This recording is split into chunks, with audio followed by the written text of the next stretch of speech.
What's up, Iowa? It's Russell Nicolay with Nicolay Law, the Midwest's award-winning injury law firm. If you've been injured, get Nicolay. Give us a call at 1-855-NICOLET or check us out at nicolaylaw.com. Ready to light up the sky? Head to Central Iowa Fireworks, Iowa's largest fireworks stand in Newton, just off exit 164, 1 mile north. Over 1,000 different fireworks items. Incredible buy one, get 4 free deals. From fountains and artillery shells, 3 backyard shows. Central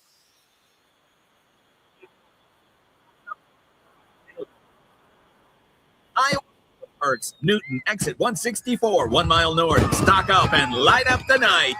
Des Moines, don't miss the fun, free, and totally unique 2026 Des Moines Arts Festival, June 26th through 28th. Amazing artists, live performances, family activities, and incredible food right in downtown. Get all the details at DesMoinesArtsFestival.org. Your one stop for advertising? Call 844-844-IHEART. Get ready for a full day of food, fun, and family at the Free Range Music and Barbecue Festival happening Saturday, June 20th at Jasper Winery in Des Moines. Enjoy live music on the lawn, craft beverages, and award-winning barbecue from restaurants including What's Ya Smokin', Smokey D's, Prime and Providence, and more. Activities include Ironside Mobile Axe Throwing, the Live Fire Lounge, mini golf, baby goat zoo, lawn games, and a full kids zone. Don't miss it Father's Day weekend at Jasper Winery, the Free Range Music and Barbecue Festival. For more info, visit freerangemusicfestival.com. At the Chicken Coop, starting from scratch. That's right. We're dropping some new recipes along with your favorites, and they're all made from scratch. Boneless chicken tenders made from scratch when you order. Get your spice on with our new Nashville hot chicken sandwich. Or our new buffalo chicken sandwich, Both made from scratch. Don't forget our wings, made with 12 different sauces that are, guessed it, made from scratch. The Chicken Coop has the best chicken and is made from scratch in our kitchen. Stop in or order online today. Heather and Alec are back in 60 seconds right here on 106.3 KXNO. Joy is essential and it's also elusive. Now, there's a new and exciting way to start your journey toward a more joyful existence. Joy 101. It's a new podcast hosted by me, Hoda Kotb. If you're craving inspiration to maximize your joy, tune into these candid, uplifting, and moving on-air chats. Open your free iHeartRadio, search Joy 101, and listen now. Joy 101 with Hoda Kotb, presented by CBS. iHeartRadio FIFA World Cup Update. Team USA opened World Cup play with a 4-1 win over Paraguay Friday night. The Americans were scored early with 3 goals before halftime. Less than 7 minutes in. The U.S. will next play on Friday against Australia. The World Cup schedule today features 4 games, including Spain taking on Cape Verde and Belgium facing Egypt. For live Fox coverage, search World Cup now on the free iHeartRadio app. Wake up, Iowa. It's the first quarter with Heather Burnside and Alec Bussey on 106.3 KXNO and the Iowa Sports Radio Network. Shot clock at 8. Wemby on Brunson. The 2 stars. Brunson off the bounce. Gets inside. Leans in. Right-handed. He banks it home. Fox. 5 seconds remaining. Fox to Wemby. Wemby tries a 3. Puts it up. Off the mark. Anunoby the rebound. It's over. It's over. Knicks fans, this is not a dream. Your long, long wait has ended. Go ahead and cry. After 53 years, the Knicks are finally NBA champions once again. Then Stankoven tried to center. There comes the Blake, and he scores! Jackson Blake makes it 2-0. And they're going to clinch it appropriately with a total team effort and a shutout. The Carolina Hurricanes have won the Stanley Cup for the 2nd time. Wow, so those are your T-Mobile calls of the day as the Knicks wrap up their first NBA championship in 53 years. And you just heard the Hurricanes winning the Stanley Cup for only the 2nd time. First time, though, since 2006. And I was today years old when it was reminded, and I'm sure I knew this at some point, that the Carolina Hurricanes are the old Hartford Whalers. Mm-hmm. I was working at ESPN in the late 90s when the Hartford Whalers left Connecticut. That was kind of traumatic. Hartford's a small market. It is. It was maybe a little bigger than Des Moines. It's funny, when I moved to Connecticut, I didn't realize just how much Des Moines and Hartford, Connecticut had in common. They're both like towns raised by insurance. The insurance is one of the main drivers of the economy there. Insurance is a big driver of every economy. But it's, I mean, like literally lots of companies, lots of companies based in Hartford. And again, they had the Whalers, and then the Whalers up and left. Howie Schwab, you remember Stump the Schwab? Howie Schwab was a huge Whalers fan. One of the things I remember is watching that game on TV, the last Whalers home game, and a TV camera found Howie in the stands, and he was crying. And then people were kind of laughing at work. We're saying, "Oh man, look at Howie. It was going to be emotional for him." Falling his head off. All right, let's get started Poor with guy. the Sports Six Pack. I can't even mourn his own sports losses. Not getting laughed at. Yeah.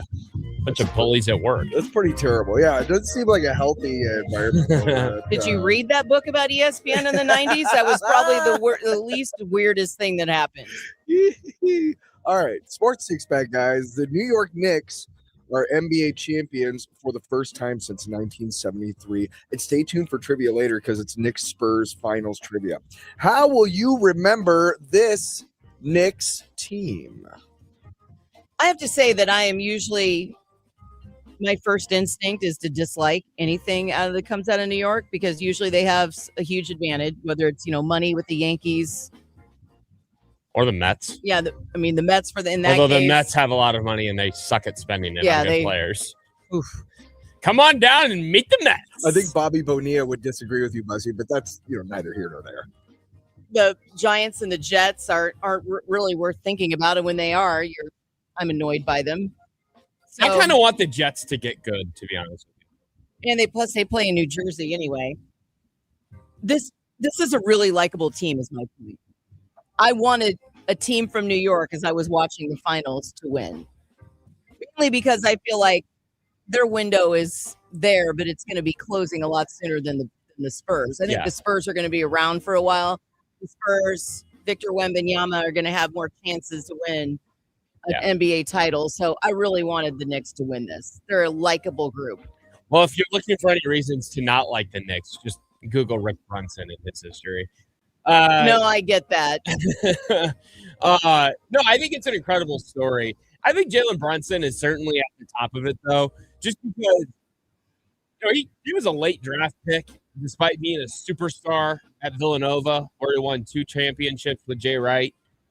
He had an all-time performance in their clinching win over the weekend, scoring 45 points. And he's just kind of like this great story that you don't really always see in the NBA, because usually the best players in the NBA are oftentimes lottery picks. Like, yes, Nikola Jokic has become one of the best players in the league over the last 5 years, despite being a late second-round pick. Brunson is in that category. And I would just say, too, like, growing up, I always wondered why people talked about the Knicks so much, be it on ESPN or any other national sports networks, because they always sucked. And I was like, quit talking about the Knicks. They're horrible. No one's even a Knicks fan. Like, they're not like the Lakers. Well, I was wrong, because the Knicks have a pretty strong following, and it's been cool to see, the whole United States kind of get behind the idea of the Knicks winning the championship and the finals. And it became one of the most watched finals of the 21st century. So it's kind of cool to see the Knicks do this. Plus, Lucas Strain, for no apparent reason, he just decided when he was a kid that he was going to become a Knicks fan. Yeah. And he's stuck with it this whole time, and it finally has paid off. Yeah, Happy for the Knicks have mostly been horrible in Lucas and I's life. We're roughly the same age. And that's another reason why I applaud him for deciding on the Knicks. Why? Oh, they had some good teams when Lucas and I were in like middle school and early in high school, with Carmelo Anthony, Amari Stoudemire. Mark D'Antoni was the head coach of those Knicks teams. They were good. They weren't great, and they were competing in LeBron's East. So, and I don't even think they ever got to an Eastern Conference Finals. They were good, but they weren't awesome. The real irony of that is I'm pretty sure LeBron is Lucas's favorite player, much like he is myself. So, and Lucas is a lot like me too, where we grew up in cities where there wasn't an NBA team on every single night because we weren't in an NBA market. So the NBA that we watched was national broadcast, which was AKA whatever team LeBron is playing on in the Lakers. and occasionally the Knicks, despite not being very good. So I fell in love with Carmelo Anthony's Knicks. All right, guys. Up next, friend of the show, Sean Bach, ranked Iowa's top 50 football players entering this season. Who do you think Iowa's best player is going to be this fall? I'm going to go with left tackle Trevor Lauk. He stayed at Iowa despite what I presume were some pretty lucrative opportunities if you wanted to transfer, be it to other more wealthy Big Ten schools or SEC schools. And I also think Lauk and Cade Peeper, fellow offensive linemen, are going to be of significant importance this year, Heather, for the Hawkeyes, because they do have some key departures across the offensive line that they have to replace. Logan Jones and, of course, Danny Zunker, too, early round NFL draft picks. So I think Lauk is he had a really good year at left tackle a season ago. We know how good Kirk Ferentz has been traditionally with the offensive line over the past 25-plus years. So I'm going to say Trevor Lauk. I'm hoping for Iowa fans that it's your quarterback, whoever that is. Don't you? Is it Hank Brown? Is it Jeremy Heklinski?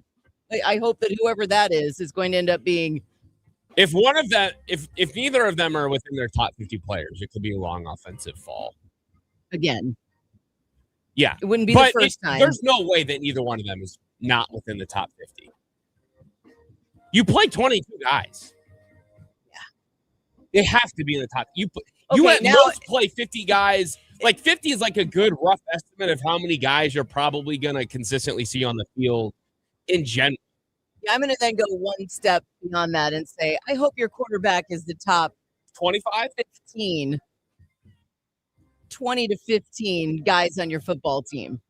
Yeah, that's not we're talking Iowa, so there's going to be a lot of good offensive and defensive linemen as you. Lots to replace on the defensive line.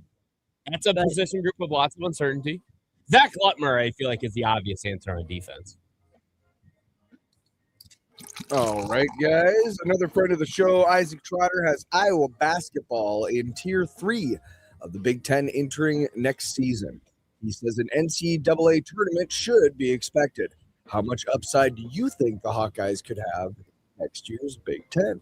So first of all, Isaac's like Big 10 tiers, SEC tiers, ACC tiers. I think his Big 12 tiers should be coming out this week or next. They're a great read, especially with everything that has changed in college basketball this spring. They really help you reset and regather and understand the conferences. So great work here. I think I agree with Isaac that they're in Tier 3. They're definitely not in Tier 1 because Tier 1 would. How many teams are in each tier? There's not a specific number of teams in each tier. Okay. He kind of classified each tier. So like Tier 1 would be like your like Final Four national championship hopeful. So like that would be Michigan, Illinois, Michigan State. Those are three teams who are like going to be preseason top 10 teams. And then I think Isaac's second tier was like, here are teams that should be in the top 25 most of the year. I think that included like Indiana. I think USC and UCLA were perhaps in that group as well. And then Tier 3 was like Iowa, Nebraska. Teams are going to make the big teams that should very much be expected to make the NCAA tournament. They may have some top 25 upside, but they may not be mainstays in the rankings all year. I think that I agree with Isaac that this is a team that should be expected to go to the NCAA tournament, especially when you consider all of the retention. I'm not 100% bought in where like CJ Moore of The Athletic is ranking Iowa number 14 in his latest preseason top 25. Like that's a little rich for me because I don't know who Iowa's like go-to superstar is going to be. However, if Tate Sage or Cooper Koch evolve into like a clear-cut all Big Ten type of player, I could buy more into the idea that Iowa would have that type of upside. I'm sorry. I went to look to see. I had to remind myself who is in Tier 2. Does he have Indiana above Iowa? Indiana's roster is pretty interesting. They added a really good scoring guard from Notre Dame, Marcus Burton. They added Aiden Sherrill from Alabama. They added a 7-2 center from SMU. Indiana's got some intriguing pieces. They added Harris from Duke. Now, Darren DeVries has got to put it all together and he has to fit and produce. and they don't retain very much, but there's an intriguing roster collection. He basically has Iowa 7th Yes. in the Big Ten. Yes. All right. Which is middle of the pack. I hope that Iowa fans, thumbs up that apparently people are still maybe underestimating Ben McCollum. We'll see. It's interesting. And I get they lost. They lost a lot, including the biggest piece of their roster last year. But I don't even know if I feel like they lost a lot. They Well, just they lost their Bennett best Stearns. player. Yeah. Yeah, that's huge. They probably retained a good percentage of their minutes and their scoring, but you did lose one of the 5-ish best point guards in the country in a first-round draft pick. So replacing that will be a headache. All right, Alec. This one's just for you. Not really. Alec, in your weekly thoughts column this morning, you suggested a Big 10, Big 12 basketball challenge to counter the SEC ACC challenge. How exciting do you think a Big 10, Big 12 challenge would be? I think it would rock. I think it's got some interesting. Obviously, Iowa State already placed one, but there would be some intriguing. I would veto that being a matchup. Well, obviously, you would have to have a different one. Yeah. But I like, and Iowa State would have played another one last year when they played Purdue. Yeah. And I like the regionality of these matchups that they could produce. You could even get Iowa State, Minnesota, Iowa State, Nebraska. You could get some of the Western schools in each league to match up too. Yeah, I like this idea. But here's the other thing. Like, the conferences have both been very good. They've been two of the three best conferences over the last number of years. There's a lot of historically successful programs, currently successful programs in each power conference annually. Tyler, in this column that I wrote this morning that you referenced, here's some potential matchups that you could have this year. And these rankings are from CBS's top 25 in one. Number 3, Michigan versus number 8, Arizona. That, of course, would be a Final Four matchup, a rematch. Number 4, Illinois versus number 13, Iowa State. You could do number 6, Michigan State versus number 14, Houston. Those, I'm just pairing these based off of preseason rankings. Number 18, USC versus number 23, BYU. Number 20, Purdue versus number 26, Kansas. That alone is 5 potential top 25 games, and that doesn't include UCLA, Texas Tech, Indiana, Maryland, or Cincinnati, who are all in Bart Torvik's preseason top 37. So you could have a lot of really fun games in good environments, and that's a great TV product. I don't know how, let's get Fox or NBC behind this because each network can broadcast the Big 10 and Big 12. I'm all for this. I think it should happen. The only problem is, Heather, that there's 2 Big 10 teams who couldn't participate. But sucks to suck. Which one? Well, there's 18 teams in the Big 10 and 16 in the Big 12. Oh, yeah. But that's small potatoes. If you finish 17 and 18, sorry, you don't get to play the fun game next year. Make it a little incentive. The math isn't mathing, you guys. Cubs outfielder Seiya Suzuki is the latest Chicago Cub to go down with an injury. If his knee keeps him out a long time, what does that mean for the Cubs? Another injury. I'm starting to get over this. It's June 15th, and I'm kind of upset about the state of my baseball team. Are you? Yeah. Just when you might think, okay, let's start getting maybe some of these pitchers off the IL, and other people get hurt. They did win 2 of 3 over the weekend against the lowly Giants. They should have. But they did also lose 2 of 3 against the Rockies. The lowly Rockies. Mm-hmm.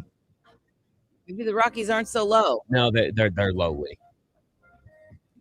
Okay, so first of all, as Tyler's laughing about lowly, they're not low, they're lowly. Yeah, it's not believed to be a serious knee injury, though he was scratched from Sunday's win over the Giants, just 90 minutes before first pitch, because he was trying to do sprints or running in the outfield. If he does miss time for the Cubs, Moises Ballesteros and Matt Shaw are going to be in the lineup more often. I also think this would suck for the Cubs in the medium term. So think to the end of July.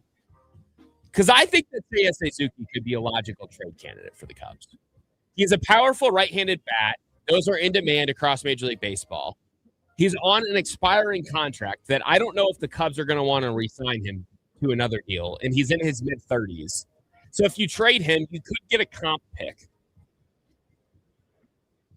Or, excuse me. If you trade him, you will get more than just a comp pick if he signs somewhere else, assuming Chicago would make a qualifying offer. If you traded Suzuki, you could probably get starting pitching help or bullpen help. And while you don't want to say goodbye to his bat, you can play Ballesteros or Shaw, and your drop-off might be worth what you gain in the pitching department for the remainder of this season, while also you're not going to – like if they don't sign Suzuki for 2027 and beyond, and they're not planning to, then I would say just trade him. Except he does have a full no trade clause. Correct. So you have to work with him on it. I know Ken Rosenthal wrote about this last week, and it was like Suzuki would be a logical trade piece for the Cubs. And we talked about last week, Heather, right? Should the Cubs sell? I don't know if they should sell, but maybe they should smart buy. Smart buy, smart sell. And you can move Suzuki. I'm for that rather than having any sort of thing that could even be remotely construed as a we're out of contention fire sale. Yeah, correct. If you really want to piss off the fans, do that. You could smart sell while also buying to help this year's team, and that would be moving someone like Suzuki. All right, last up. In Minnesota this weekend, the Cardinal bullpen gave up 10 runs in 9.2 innings pitched as the Twins took 2 of 3 games from St. Louis. Level of concern if the Cards are going to contend long term. Yeah, I mean, there's definitely cause for concern. The Cardinal bullpen's not very good. The Cardinals' pitching staff isn't very good. Their bullpen has the 17th best ERA, 4.2 or so in Major League Baseball this year. Closer, Riley O'Brien. In his last 17 appearances, Heather, he has allowed at least 1 run in 8 of them. That goes back to April 25th. And then Ryan Stanek, who has been awful all season. He basically blew Friday's game. He's allowed 17 earned runs in just over 28 innings this year. So, yeah, the bullpens are a reason for concern, but the offense continues to produce. And you continue to overperform what everybody thought the Cardinals were going to do this year. Yes. So, the offense, congratulations. The offense is actually good and fun and entertaining. Alec Burleson's on an absolute tear. Jordan Walker has rebounded from a little bit of a slump to continue to contend for the MVP, which he's not going to win because of Shohei Ohtani and Matt Olson. But there's things that are exciting long term. Blaze Jordan had a good weekend too. That's the six pack, 515-284-5966. You can tweet it as at KXNO first quarter. Up next, JJ Watt has found Freddie the World Cup fan. He's having himself a World Cup. That's next on the Iowa Sports Radio Network. From the iHeartRadio Traffic Center, KXNO play-by-play traffic. west on the Urban Loop, 12-minute drive time from the East Mixmaster to get to the West Mix, 235, a 7-minute travel time from the Mixmaster to downtown. And on Highway 65 and 5, the bypass, no issues this morning. This report is sponsored by Discover. When you hear a good deal, it's natural to do a double take. That's what you might do when you hear Discover will automatically double all the cash back you've earned on your credit card at the end of your first year with Cashback Match. See terms at discover.com/credit card. We all have someone we love, like the favorite lyric in our favorite song. We can't imagine life without them. So tell them today, I love you. Get screened. It can help save their life. Visit cancer.org/getscreened to learn more. All right, so you've heard me talk about Kitchen Refresh for a long time now. They did an amazing job updating our kitchen.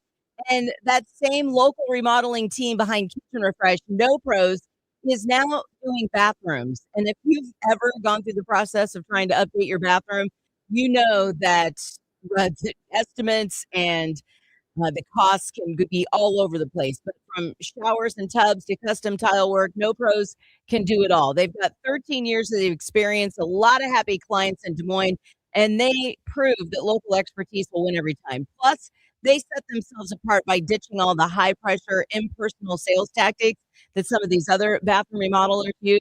Instead, they just guarantee that you're never going to feel like another number, and you're going to get the bathroom that you want, and most importantly, within your budget. They're going to work with you. So get your free, no pressure estimate today at noprosremodeling.com. That's NoPros, KNOPROS, remodeling.com. Update your bathroom. Do it within your budget. Do it with the local team and tell them Heather sent you in. What's up, Iowa? It's Russell Nicolay with Nicolay Law, the Midwest award-winning injury law firm. If you've been injured, get Nicolay. Give us a call at 1-855-NICOLET or check us out at nicolaylaw.com. My phone just made the automatic switch from U.S. Cellular to T-Mobile. Now I'm hooked up to America's best 5G network and locked in on my plan's price for the next 5 years. Plus, I qualify for specialized discount plans and extra perks for my premium tier, like Hulu and Netflix Standard at no extra charge. Make the switch now in just 15 minutes and get the iPhone 17 Pro, the Samsung Galaxy S26, and more phones free. T-Mobile also offers up to $800 per line to pay off your old phones, too. Get unbeatable deals, unlimited 5G plans, and T-Satellite coverage that keeps you connected while saving big. And T-Mobile's now available at U.S. Cellular stores. The best mobile network is based on analysis by Ookla Speed Test Intelligence Data 2H 2025. The combination of T-Mobile and U.S. Cellular's network footprints will enhance the T-Mobile coverage area. Price guarantee on talk, text, and data. Exclusions like taxes and fees apply. T-Mobile, U.S. Cellular, better together. Tell them Heather sent you in. From the FIFA World Cup to competitive business environments, grand ambitions lead to game-changing achievements. At Bank of America, we're there to support businesses at every step, providing insights and expertise to help you gain an edge. He shoots. He scores. What would you like the power to do? Explore winning business solutions at BofA.com/gamechangers. Bank of America, official bank of the FIFA World Cup 2026. Unlock the savings at Boost Mobile and save up to $600 a year. I've been scouting these big carriers for a minute now, and I've seen them pull the same play 1,000 times. They promise you the world, then hit you with a price hike right when the game gets tight. For Boost Mobile, their $25 a month unlimited wireless plan is the most consistent player on the floor. No contracts, no price hikes. Unlock the savings today at boostmobile.com/unlock. Based on average annual single line payment of $18 price and T-Mobile customers compared to 12 months of the Boost Mobile unlimited wireless plan as of January 2026. For full offer details, visit boostmobile.com. The first quarter with Heather Burnside and Alec Bussey on 106.3 KXNO, the Iowa Sports Radio Network. So if you've been following along on social media, Freddie from Germany, right? He's the best. He has been having himself a trip across the United States. He's here for the World Cup. He has been traveling all over this country. He's discovered Buc-ee's. He's discovered fast food. He's been to several stadiums already, including Auburn, and now the stadium in Houston, where he also discovered indoor air conditioning. They had the roof closed, blasting, and he was like, people saying, "Oh my God, I'm absolutely freezing. How can this be happening?" People are like, "Welcome to America," and more importantly, welcome to Houston. This is what it's like. Not a great city, that is. I'm sorry Freddie had to You take gotta- him that one. You got to bring a jacket and then be prepared to be absolutely blasted with heat and humidity when you go outside. It's like a tale of two worlds down there. But when he went to Houston, he also had J.J. Watt helping him out. J.J. Watt, like the rest of us, had started following Freddie's travels on Twitter, decided to hook him up in a swanky hotel in Houston with all sorts of Texan swag, thanks to J.J. Watt. Like, this guy shows up and it's just amazing hotel room full of stuff. He goes to a game, gets home, people have sent him more stuff. The Houston Rockets brought some swag. Had cookies from a local cookie place. He's also going to an Ella Langley concert and going backstage and meeting her. Did you see that? I didn't see that, but So- of course he is now. Yeah, so of course Ella Langley has become this massive country music star over the last several months, years, whatever it is. And on their drive through the South, which, first of all, that's a great way to get introduced to America, is drive through it, especially if you're from Europe, right? Like, I think Freddie and his friends are doing this the right way. Oh, absolutely. And listening to the radio, they became big fans of Ella Langley. So they were tweeting about how much they like her music, and Freddie, being as popular as he has become, Ella Langley reached out and hooked him up with some tickets, which I think is absolutely awesome. And a meet and greet. Yes. And I've noticed throughout this whole thing that Freddie is hiding his identity, which I think actually is a good thing. That It contributes to the humor of it all. not only that, but probably the inevitable backlash that's going to happen where people are like, wait a minute, what has this guy done to deserve everything that he's getting? Yeah. You know how sometimes people on social media can be. So I'm glad that he's enjoying all of this while at the certain time also enjoying a certain amount of anonymity too. Yeah, I think it adds to the mistake in the humor of it all. Headlines and more coming up in hour 2 on the Iowa Sports Radio Network. From the iHeartRadio Traffic Center. KXNO play-by-play traffic. On I-235, 7 minutes from the West Mix Master to downtown Des Moines, 7 minutes from the East Mix to downtown also. On 8035 westbound East Mix to Highway 141 is 9 minutes, and continuing westbound on the Urban Loop, 3 more minutes from 141 to the West Mix Master. This report is sponsored by Discover. When you hear a good deal, it's natural to do a double take. That's what you might do when you hear Discover will automatically double all the cash back you've earned on your credit card at the end of your first year with Cashback Match. See terms at discover.com/credit card. Quick question. Want to go to Vegas with KXNO? We're giving away the Circa Silver Anniversary Experience. Flights, Circa Hotel, food money, stadium swim, sportsbook VIP access, and nights out with the KXNO crew. All for one lucky winner and a guest. And 5 more winners still get the Vegas hookup. You've got until June 28th to enter. Don't hear about it later. Be there. Only from KXNO and Circa. Sign up now at KXNO.com. What if your next favorite hobby came with a built-in crew? That's Cornhole. Whether you're brand new to the game or just looking for an excuse to get outside, there's a whole world of players out there ready to welcome you in. Local leagues, weekend tournaments, backyard throwdowns. It's all happening near you. Find your people at your next event at iPlayCornhole.com/events. New hobby, new friends. Same you, just having a lot more fun. Ready to light up the sky? Head to Central Iowa Fireworks, Iowa's largest fireworks stand in Newton, just off exit 164, 1 mile north. Over 1,000 different fireworks items. Incredible buy one, get 4 free deals. From fountains and artillery shells to complete backyard shows. Central Iowa Fireworks has everything you need for an unforgettable celebration. Open daily from 10 to 9. Central Iowa Fireworks, Newton, exit 164, 1 mile north. Stock up and light up the night.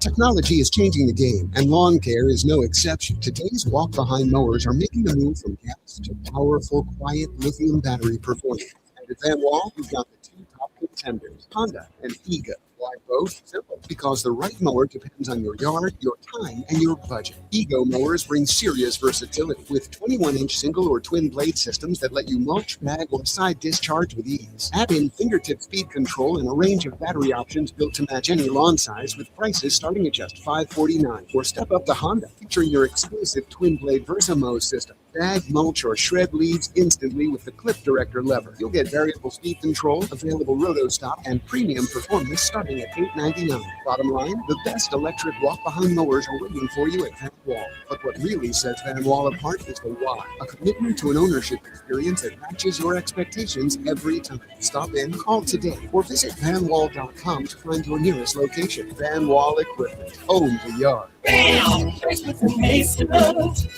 Bam! Christmas and Masons. Got water coming in and want to keep it out. Want the highest quality, the lowest price, no doubt. Whenever you're in the gym, call BAM! Bam! Christmas and Masons. For the best water proofing with no high pressure tricks, call 963-0226. Whenever you're in the gym, call BAM! Bam! Christmas and Masons. Hi, Mark here. Water in your basement? Call BAM. Locally founded and owned, BAM has years of local basement waterproofing experience, backed by the best lifetime warranty you can find. This month, get 10% off polylifting up to $500 with a Concrete Defender plan and egress window installation 10% off up to $250 off. For the best waterproofing with no high pressure tricks, call 963-0226. Whenever you're in a jam, call BAM! Bam! Your one stop for advertising? Call 844-844-IHEART. Think your child might have swallowed the wrong medication, gotten into your household products, had a reaction to a bite or a sting? Call the Poison Helpline first for fast, free advice from medical professionals. Call 1-800-222-1222 anytime, anywhere. Save the number, save a life. Brought to you by the U.S. Department of Health and Human Services. We got a higher home appraisal after put away our African art in family photos. Has this happened to you because of race or national origin? Contact HUD at hud.gov/fair housing. A message from HUD and the National Fair Housing Alliance. KXNO AM Des Moines, KXNO FM Ankeny, KKDM HD2 Des Moines. Listen on the free iHeartRadio app for all your music, sports, talk, and podcasts. Here's what's trending from the iHeart Sports Network, presented by the Active Cash Visa Credit Card from Wells Fargo. The Iowa Cubs settled for a 4-4 tie with the Louisville Bats after a rain worked out a 3-run 10th inning, forcing the game to revert to the score at the end of 9. Major League Baseball, White Sox beat the Dodgers 6-4 for the series win. Giants topped the Cubs 5-1 to avoid the sweep. The Hurricanes shut out the Golden Knights 3-0 in Vegas to win their first Stanley Cup title since 2006. I'm Ron Tomas. Who knows what'll happen at the FIFA World Cup 2026? But with unlimited 2% cash rewards on purchases, the Active Cash Visa Credit Card from Wells Fargo is a surefire victory. Terms apply. Visit wellsfargo.com/activecash. Visa, worldwide partner of the FIFA World Cup 2026. We live here. We work here. We are your sports coverage in Iowa. 106.3 KXNO on the Iowa Sports Radio Network. Live from the TNT Landscaping and Nursery Studios. You're listening to 106.3 KXNO. Wake up, Iowa. Rise and shine. Butt whipping time. It's the first quarter with Heather Burnside and Alec Bussey. In the morning, I splash it on, and it makes me smell mainly. On 106.3 KXNO and the Iowa Sports Radio Network. Let's go, let's go, let's go. Wake up, gentlemen. It's late.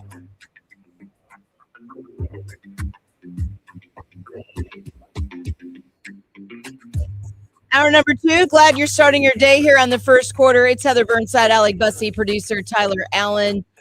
Coming up a little later this hour, we're going to talk about improbable champions. We'll look back on the weekend with the weekend scorecard at 8. And then at 8:25, what could match the Knicks? Again, we're glad to have you along here. It is KXNO's 25th anniversary, and we are sending 6 lucky winners and a guest to Las Vegas for the KXNO Circus Silver Anniversary Las Vegas experience. This is August 9th through the 12th, and one grand prize winner is going to get round-trip airfare, a 3-night stay at Circa, $250 voucher to help out with food and beverages, 2 days with a day bed at Circa Stadium Swim. You're going to get a VIP sportsbook experience, a meet and greet with Mike Palm and owner Derek Stevens of Circa, a night out at the Legacy Club, and more. And then 5 winners are going to get a 3-night same dates trip with a stay at Circa's sister property, the D in Las Vegas.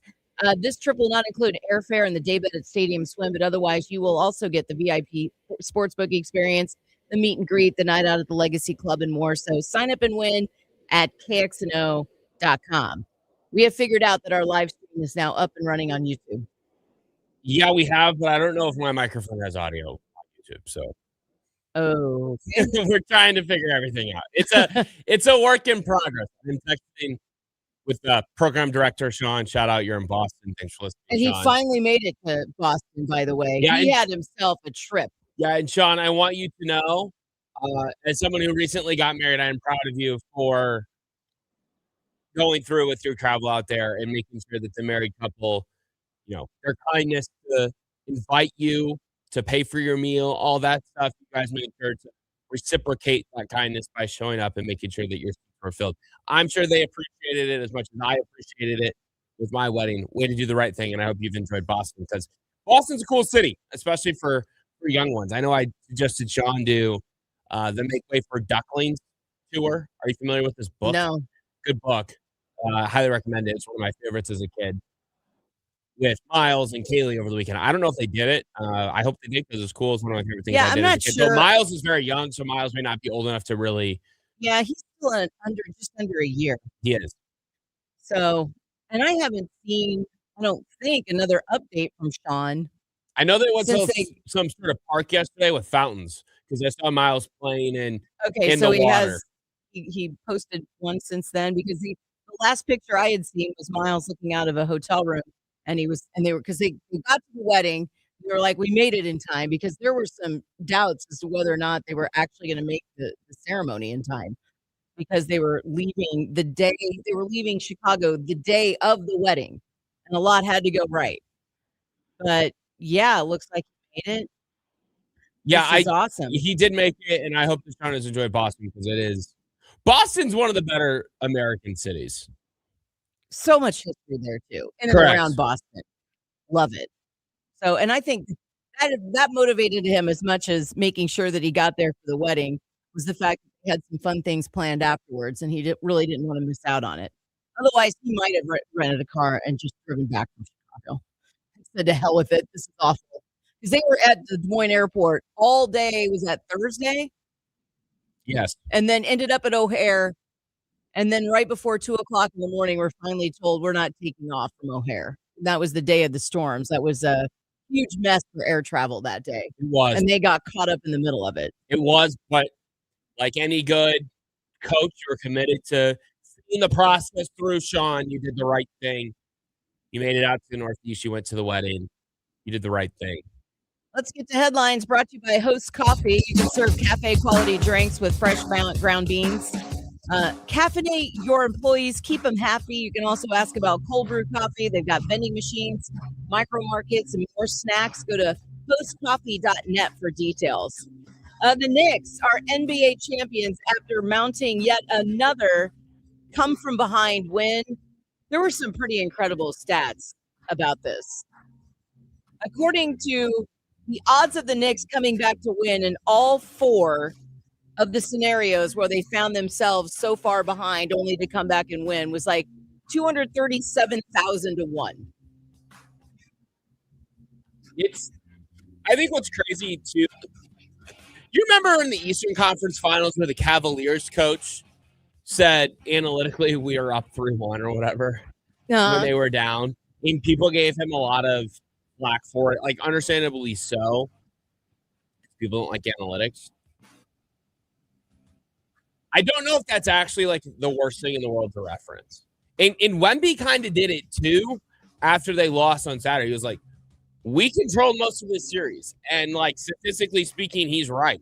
They just couldn't close out games, which I think speaks to their youth and their lack of experience, particularly in the playoffs. I mean, a lot of these guys, their top contributors, lack playoff experience or are just lacking NBA experience when you think about Wembanyama, Steph Castle, of course, Dylan Harper. De'Aaron Fox has been in the league for a long time, but he doesn't have the most playoff history. Like, it's just not a group that has a ton of playoff experience. And I think when you're playing a team that's older, that made a deep run in the Eastern Conference playoffs a year ago in the Knicks, like, you start to feel that a little bit more. Now, the irony of that is they were able to beat the Thunder in the Western Conference playoffs. So maybe that's just an easy excuse for me as I sit here and evaluate the series, but I don't know why the Spurs weren't able to close out games. Well, and it wasn't the numbers literally back Wemby up when he says we dominated for most of this series, because they led for 72% of the NBA Finals and lost in 5 games. I just found some of the statistics I was seeing on this to be unbelievable. Yeah, and like they had a 92% chance of winning game 1 up 13 midway through the third. At one point, a 73% chance of winning game 2 because they were up 2 with a minute left in the fourth. A 99% chance of winning game 4, and they were up 20 with 9:30 left in game 4. And then 95% chance of winning game 5. They were up 10 with 7:54 left. Yeah. So credit to the Knicks for being resilient and being able to overcome those margins. But, I mean. And then the Knicks had they had the first, the third, and the 6th biggest comeback wins in NBA Finals history, all in the same finals. Yeah, and within 5 games. It's not like it went 7. Yeah. Which just makes that all the more impressive.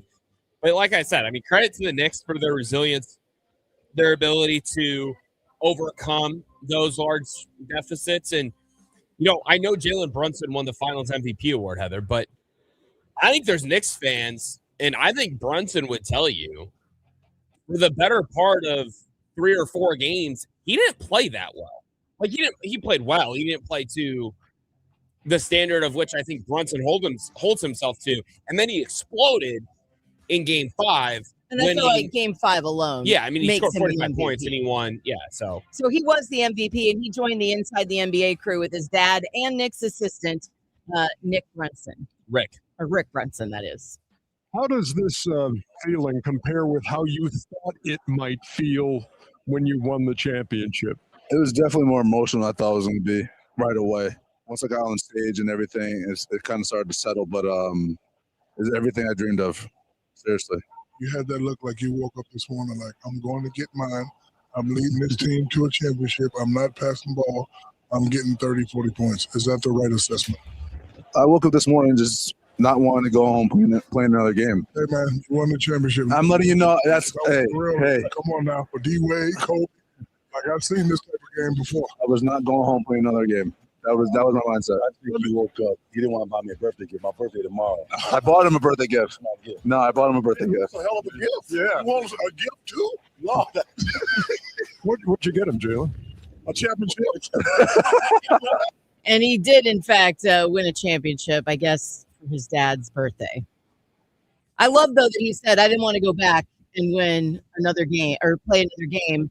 Whereas when I turned on the finals, I was like, well, if the Knicks end up not pulling this out, I'm fine with it going back to the Garden because that would have been electric to watch on TV. It would have been, but I also think that the way game 4 ended in Madison Square Garden, that was almost the perfect way for the Knicks to close the season in MSG because 29-point comeback, you have the OG Anunoby tip in with less than 5 seconds left. Like, it was a very emotionally high moment for the Knicks, for Madison Square Garden fans, the fans in the streets outside of MSG throughout New York. Well, and honestly, to enjoy that moment in MSG, like that was a perfect send off to San Antonio for the Knicks. Then it would have been cool to have them win it in MSG, but I think the way they won in New York was also very awesome. Plus, who knows what would have happened if the game had been in New York for game 6 and they won, because even though it was in San Antonio, 9 yellow school buses that were hired to transport soccer fans to MetLife Stadium had to be abandoned by drivers and passengers on Saturday night during the Knicks celebration in Manhattan. 5 buses were set on fire or destroyed by vandalism and trampling. 63 people arrested. And some of the charges include assault against a police officer, possession of a gun, criminal mischief, disorderly conduct, resisting arrest, obstruction of governmental administration. There was at least 1 shooting unrelated to the celebration around the Knicks. So, did you see the video of the one fan throwing the cone, like the traffic cone, high up into the air, and it landed on another fan celebrating his head? I saw that this morning. One of the funniest videos So I've ever great. seen in my Yeah. life. Now, those traffic cones are heavy. Like the bottom of those things are Yeah, you're are gonna dense. need a neck like brace, I think, after that. Even though you're partying and you're like, yeah, like But tomorrow that- morning you're gonna be hurting, bro. That video is Oh my so God. funny. I So just found funny. it. It in the way that the group of guys reacts, like they see it and they're like they just break out in laughter. I hope the guy had the It almost cone- looks nothing but net. You know what I mean? Like Yeah, it's exactly what it was. literally Yeah. the width of the cone was big enough and it landed Is there just a longer exactly video right. of this? No, or is I it don't know only how 4 long. seconds? No, there is a slightly longer version Because but all I'm seeing is it after it lands on his head. I want to see more of the It- post nothing but yeah. net reaction. the reaction is just them laughing and carrying on. But yeah, very funny video. If you have not seen it, search like Knicks fan traffic All you have to do cone is or whatever. seriously. I just searched traffic cone. Yeah, it'll come up. It's a very funny It's an video. incredible video. I do hope the guy who had the cone land on his head, though.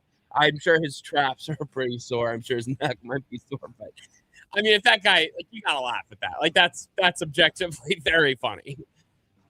So, Oklahoma Attorney General Gentner Drummond recommended to the Big 12 Conference on Friday that it be prepared to take action against Texas Tech after the, of course, court ruling that restored Brendan Sorsby eligibility after he admitted to gambling on his own team while in Indiana. And again, this is the Oklahoma Attorney General. In other words, the AG for the state of Oklahoma. I found it incredible that I saw fans saying, well, what does this guy have to say about it? Didn't Oklahoma leave the Big 12? Yes, Oklahoma is in the SEC now. but Oklahoma State is still in the Big 12.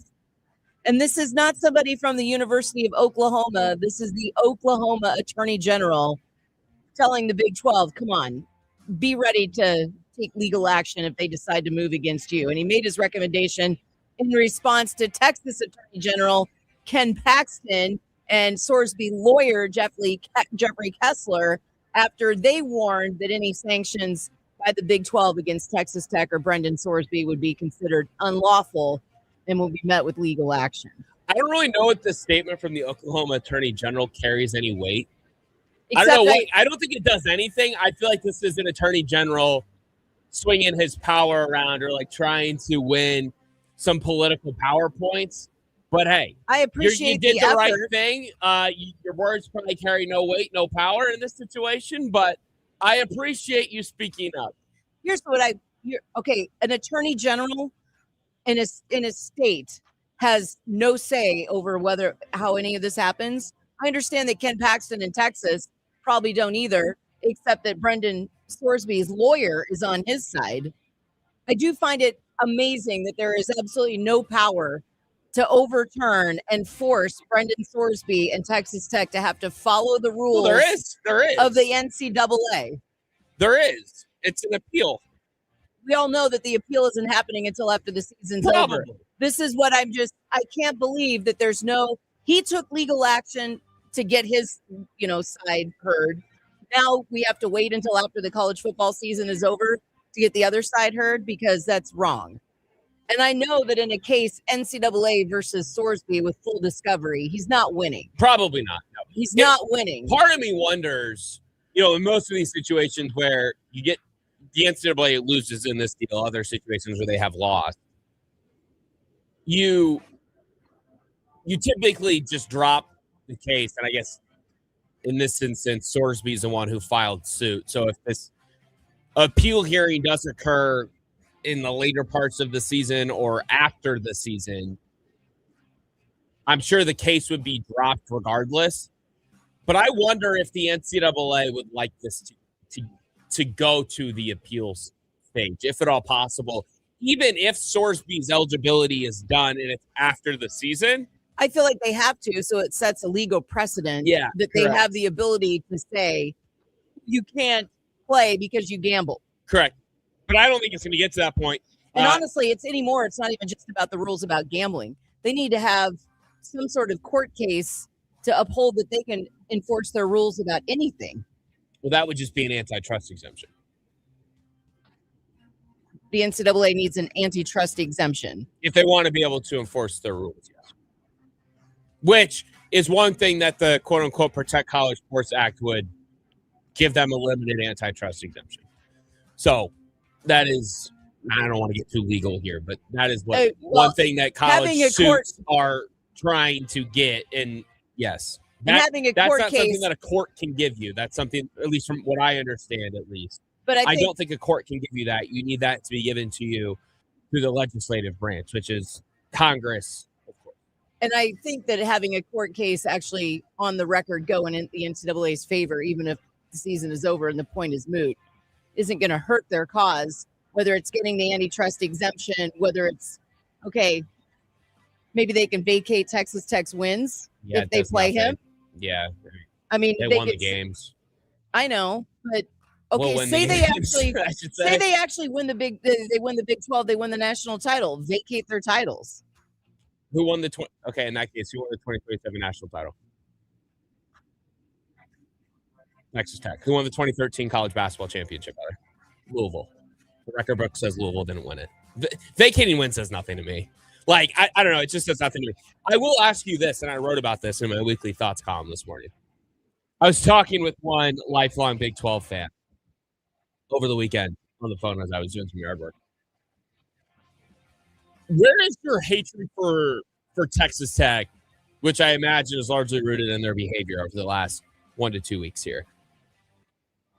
Slot the Red Raiders in terms of your hatred in comparison to like other Big 12 expats or even current Big 12 members. I think largely as, you're a Big 12 graduate, you're a Big 12 fan. a lot of your hatred is probably directed towards Texas, Oklahoma, Nebraska, Missouri for leaving the conference, going to richer leagues. Like, where does Texas Tech's behavior over the last couple of weeks slot them among some of those schools, or even schools who are maybe still in the league? So they've surpassed. Yeah. So that's what the person that I spoke to on the phone said as well. He was doubling and tripling down on this is so dumb. They just will not and even as I can't believe that they continue to talk and defend this and don't understand how stupid they look. So this person I spoke to on the phone agreed with you. He was like, they've definitely surpassed Oklahoma. Mizzou is like whatever. He said that like it's kind of comparable to Nebraska in like he thinks it surpassed Texas Tech or Texas in his own mind. And he was someone who didn't care too much for Texas, but he said that while Texas was arrogant and like swung its weight around and the reasons that people don't like Texas, he was like, at least Texas has a reason to do those things because there's a lot of people who watch Texas games because they're UT fans or they are Texas haters. So like Texas, in his right, or in his opinion, he was like, Texas is annoying, but at least they've earned the right to be arrogant. Whereas like Texas Tech is arrogant and annoying and like they just are choosing to be that way because of their behavior. Whereas like they didn't do anything to earn the right to be that way, I guess. There's fans out there saying that the rest of the Big 12 is scared of Texas Tech, which is ridiculous. I responded to one of those saying, no one is scared of you. We want you to follow the rules. How do you not understand that? And another Texas Tech fan quote tweeted me there and said, how are we not following the rules when a judge says he's eligible to play? Doesn't a judge interpret and enforce the rules? And I'm like, do you even see what you're saying? NCAA rules literally say he's ineligible. He went to court because the NCAA said you are not following our rules. And then a judge said, that's okay. You can play anyway. I don't understand how they are either the dumbest fans alive or they're seriously twisting themselves in knots trying to justify this. I saw, and we can move on to the next thing real quick. I saw a Kate State fan tweet out screenshots of the Big 12's recruiting rankings or whatever in a Texas Tech account that has a pretty big following. Gambling Gauchos. Oh, yeah, that guy. Ironic that is who tweeted this. Uh-huh. Texas Tech has one of the top 5 or 10 recruiting classes in the country right now. No other Big 12 school is within that realm. He said, it's crazy how big the gap is between Texas Tech and everyone else in the league. And another K-State fan responded said, yes, Gaucho, you have money. We get it. To which the Gambling Gauchos account responded with, and coaching, culture, facilities, location, etc. Joey McGuire. Location? I will maintain that Joey McGuire has done nothing impressive in his tenure at Texas Tech. Congratulations on winning the Big 12 last year. You did it with the roster that was much more resourced than any other team in the league. That is now the baseline expectation for you every year as you invest at a significantly greater level than everyone else in the conference. If you don't win the conference, it's a failure. Culture, you're now allowing a player that you just described, right, in Brendan Sorsby to play. Facilities, I got no counter to that. In Lubbock, no one has ever been like, I want to go to Lubbock this weekend. Now, I've never been to Lubbock. From what I understand, people who have been are like, Lubbock's cool. And even if Lubbock is cool, that could be true. It's still a pain in the ass to get there. That's what everybody talks about. Not easy to get to. Finally, Zach Johnson returned to Iowa and won the Principal Charity Classic yesterday in his debut in his home state event, shooting a 567 for a 4-stroke win at Wakanda. Zach Johnson taking home a $300,000 purse. Afterwards, he said that being back in Iowa turned out to be an advantage. Times like this where you really reflect on, obviously, the journey. You reflect on people surrounding you and helping, encouraging you. And that's where I go. That's where I go first. That's where I go last, certainly.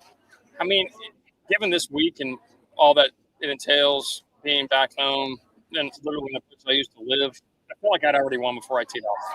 And that honestly gave me a lot of freedom to just play. Hard to really encompass all the emotions in that regard, but a lot of peace. Like I said, a lot of gratitude, but excitement too. Like, I mean, this is why I play. I mean, I love competition. And so pure gratitude. Richard Green and Retief Goosen tied for second. David Branson and Brett Quigley were both 12 under as well. Johnson opened with a 69 and then shot a 63 on Saturday.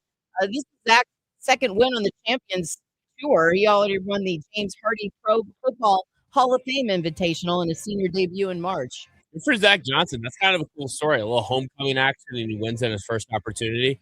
Plus, I'm just blown away that he's now on the senior tour. Yeah, I don't feel like he's old enough, but I guess he is. He's 50. Just turned 50. That's what you need to do. Still earning loads of money playing golf. And he was, like I said, Cedar Rapids kid, as Tyler told us. Born in Iowa City, he raised in Cedar Rapids, went to Drake to play golf. Masters champion. Did you see that he went and hung Open out championship. Did you see that he went and hung out with Bulldog golfers after winning yesterday? Oh, that's cool. Drake Athletic Director Brian Harden shared some photos on social media of that. That's really cool. 515-284-5966. You can tweet at us at KXNO first quarter. Up next, let's talk improbable champions after the Knicks wrapped up the NBA title. That's next on the Iowa Sports Radio Network. The sour cream dips from AE Dairy are iconic. My dad's perfect sides for his big juicy burger since I've been a kid is potato chips and some AE chive dip. That's always been a favorite, along with the AE Dairy Classics, French onion, toasted onion, ranch, French onion garlic, and the party dip. But there are now so many more dips to choose from. Party dip with Lola's hot sauce, Mexican style, and hot jalapeno Mexican style. And now introducing the new hot honey sour cream dip. This is smooth, silky sour cream blended with golden honey and a hint of heat that creates a flavor that starts sweet and finishes with a kick. It's balanced, bold, and made for dipping, drizzling, or adding a little zing to your favorite recipes. AE Dairy sour creams and dips are perfect for get-togethers and sharing a meal. Plus, there's a lot of ways to use them in dishes and recipes, too. Don't see the new Honey Hot Sour Cream dip in stores? Go to aedairy.com to find their products and get great recipes, too. From the iHeartRadio Traffic Center. KXNO play-by-play traffic. I-235, 7 minutes from either Mixmaster to downtown. 8035 westbound. It's 12 minutes from the East Mix to the West Mixmaster. And no problems from Altoona or from Waukee toward the Mixmasters on I-80 for the drive time. This report is sponsored by Scotty's Body Shop, the official body shop of the bus. If you wreck your car, don't let your insurance company dictate where you go for repairs. It's your choice. Choose a shop you know and trust. Call Scotty's Body Shop, where they take care of the customer, not just the car, with 2 convenient locations. Find them online at scottysbodyshop.com. The official body shop of 100.3 The Bus. So moving can be stressful. Deciding to put your home on the market, stressful. Do you want to make things a lot less stressful? Call my friend Misty with the Misty Sold team at Better Homes and Gardens Real Estate Innovations. For instance, if one of your questions is, how much can I get for my home? You can start answering those right now. Go to soldincentraliowa.com and use your home value calculator. Just click on the home value tab, enter your address, and you'll find out in just seconds how much you could get for your property. If you're buying, you also need to call Misty and get the conversation started right now, because Misty can hook you up with one of her preferred lenders, get your pre-approval letter in hand, have you ready to make an offer that's going to be accepted. Misty was also the top-selling realtor in Iowa for the Iowa Finance Authority. She's had this award several years in a row, helping buyers get the assistance they need to become homeowners and open that door to generational wealth that comes with owning a home. Plus, Misty has several guarantees, too. If you don't love your new home within the first 12 months, she'll help you sell it for free on her end. And Misty also has a guarantee to sell your home at a price at deadline you both agree to, or she'll buy it.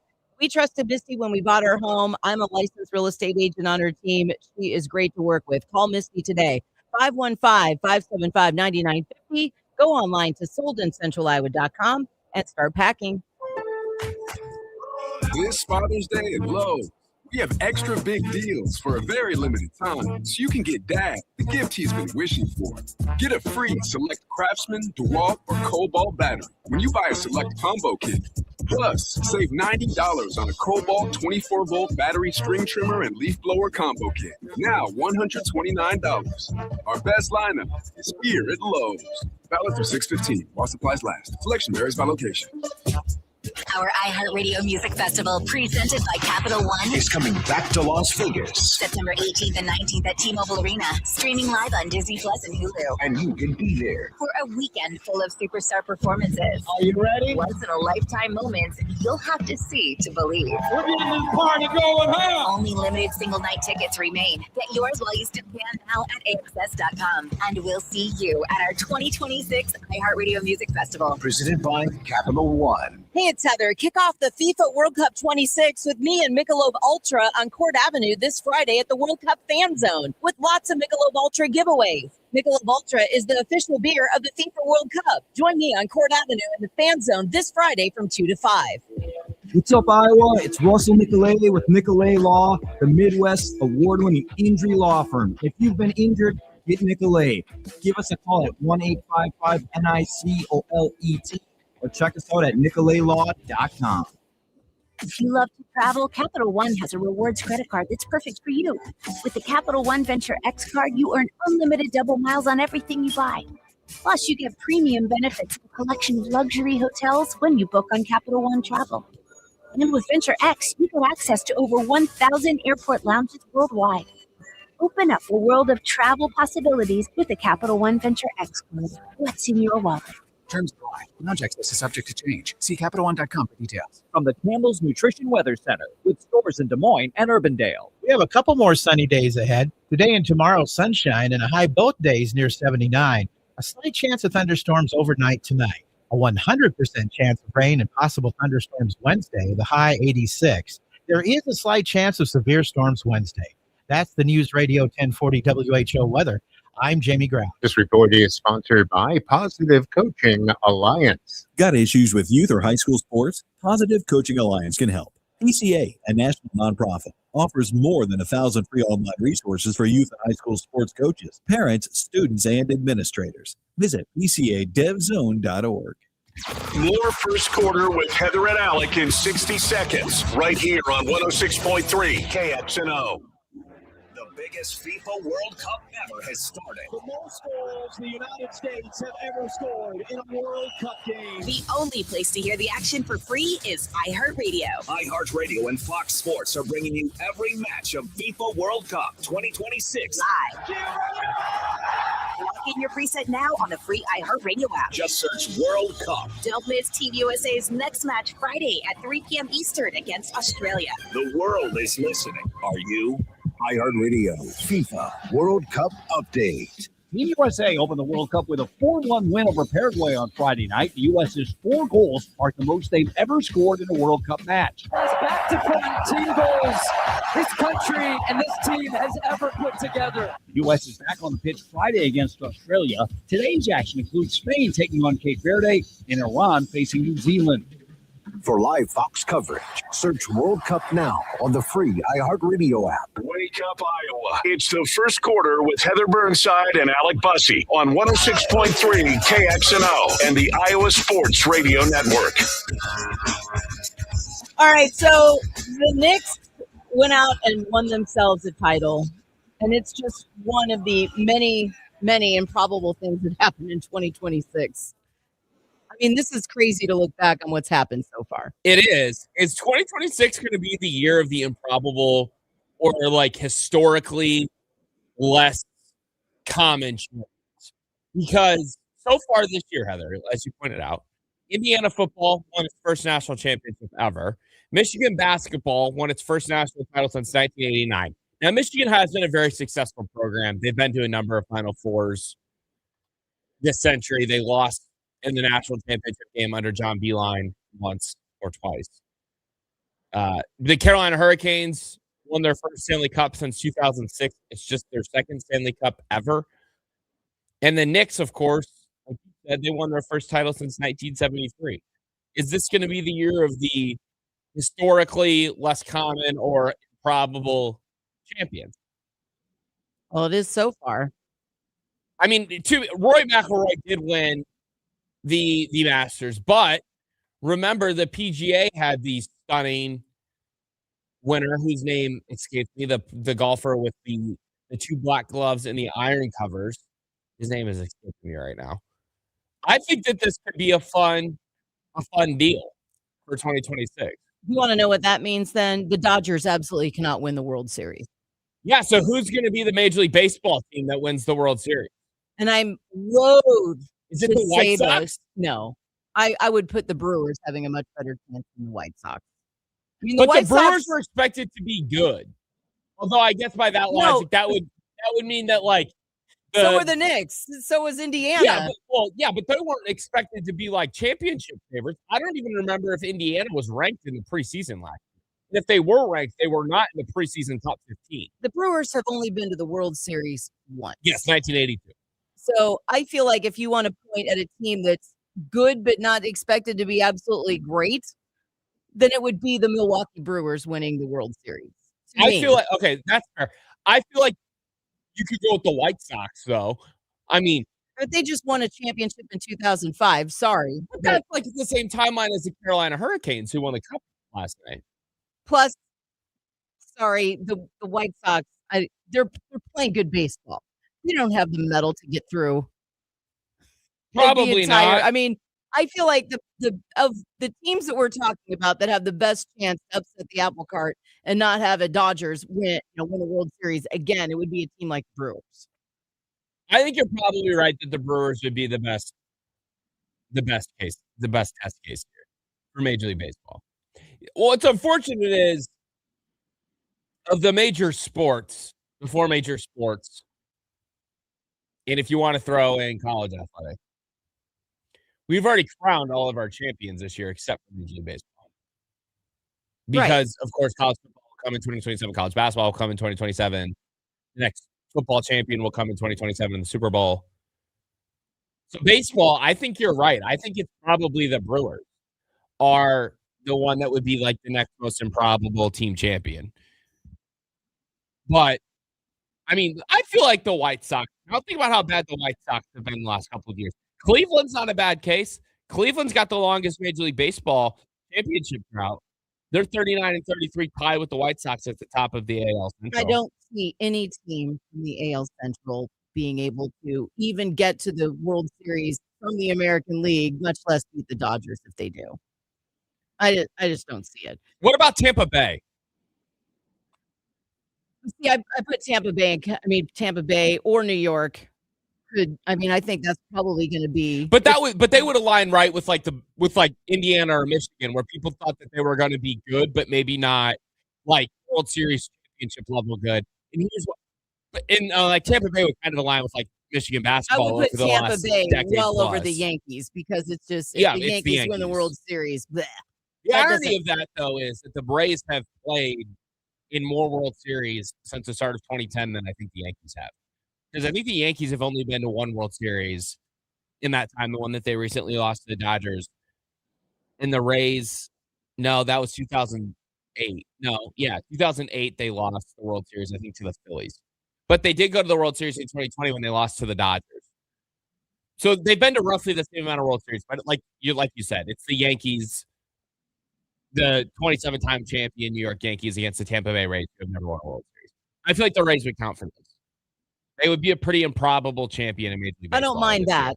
And I'd give them a lot better shot than either the White Sox or the Guardians. I would I'm too. not putting anybody coming. But out I of don't the even AL think the Rays are that likely to win the AL. I mean, they're probably the second most likely team to win the American League, right? There's still not very many teams over 500 in the AL. The Yankees, the Rays, the White Sox, the Guardians, and the Mariners are the 5 teams in the American League that are over 500. blows my mind. Golly, man. It is June 15th. How is that possible? I know. I didn't realize this much losing could go on. Holy smokes. Now, a lot of teams are like hovering right around 500. The entire AL West is like that for the most part, except for the Angels. The Astros are 7 games under, so they're not necessarily hovering. They're a little bit under that. But, I mean, good grief, American League. Figure it out. The irony of this is the American League will once again win the All-Star game, I'm sure, in mid-July. Oh. Although the National League should just put Jacob Mizorowski on the mound for 5 innings and Paul Skeens on the mound for 4 innings or whatever. And tell the American League to come hit me. There is another champion that we haven't crowned yet. What are you going to go for? No, I mean, it would be the WNBA. Yeah. I don't know if I know enough about WNBA championship history here, though, to tell us who is historically winning in the WNBA and not winning in the WNBA. I mean, are the Connecticut Sun going to go on an absolute tear? I'm looking at the WNBA standings right now. They're 2. I don't think that's okay. I just looked it up. 4 WNBA franchises have never won a title: the Atlanta Dream, the Connecticut Sun, the Dallas Wings, and the expansion Golden State Valkyries. So, all right. Well, the Valkyries are 8-5. The Wings are also 8-5. The Dream are 9-4, 1 game back of the best record in the WNBA. Well, and Paige Beckers plays for the Dallas Wings. So does AZ Flood. Maybe the Dallas Wings could do this. The Dream, similar record as the Wings. It feels like, though, the Aces and the Lynx would be the 2 absolute favorites for this, though, right? Now, the Dream of the teams that have never won a title, they last made it to the WNBA Finals in 2013. The Connecticut Sun have made it to the Final Four as recently as 2022, but have never won. And obviously, Golden State's a franchise or they're new expansion, so that doesn't really factor into it. So, of these teams, the Dallas Wings, they've never won a title or reached the finals since moving to Dallas, because before that they were the Detroit Shock, and their 3 franchise wins was as the Detroit Shock. I am shocked that I'd never heard of this before in my life. I had no idea a team called the Detroit Shock ever existed. Had no idea that Dallas was at one point the Detroit Shock. So maybe if the Dallas Wings end up winning the WNBA title, that will just add to the Dream. Because the Dream you said are another one that haven't won it, correct? And they're 4-5 right now in the WNBA standings. It's also very funny to me.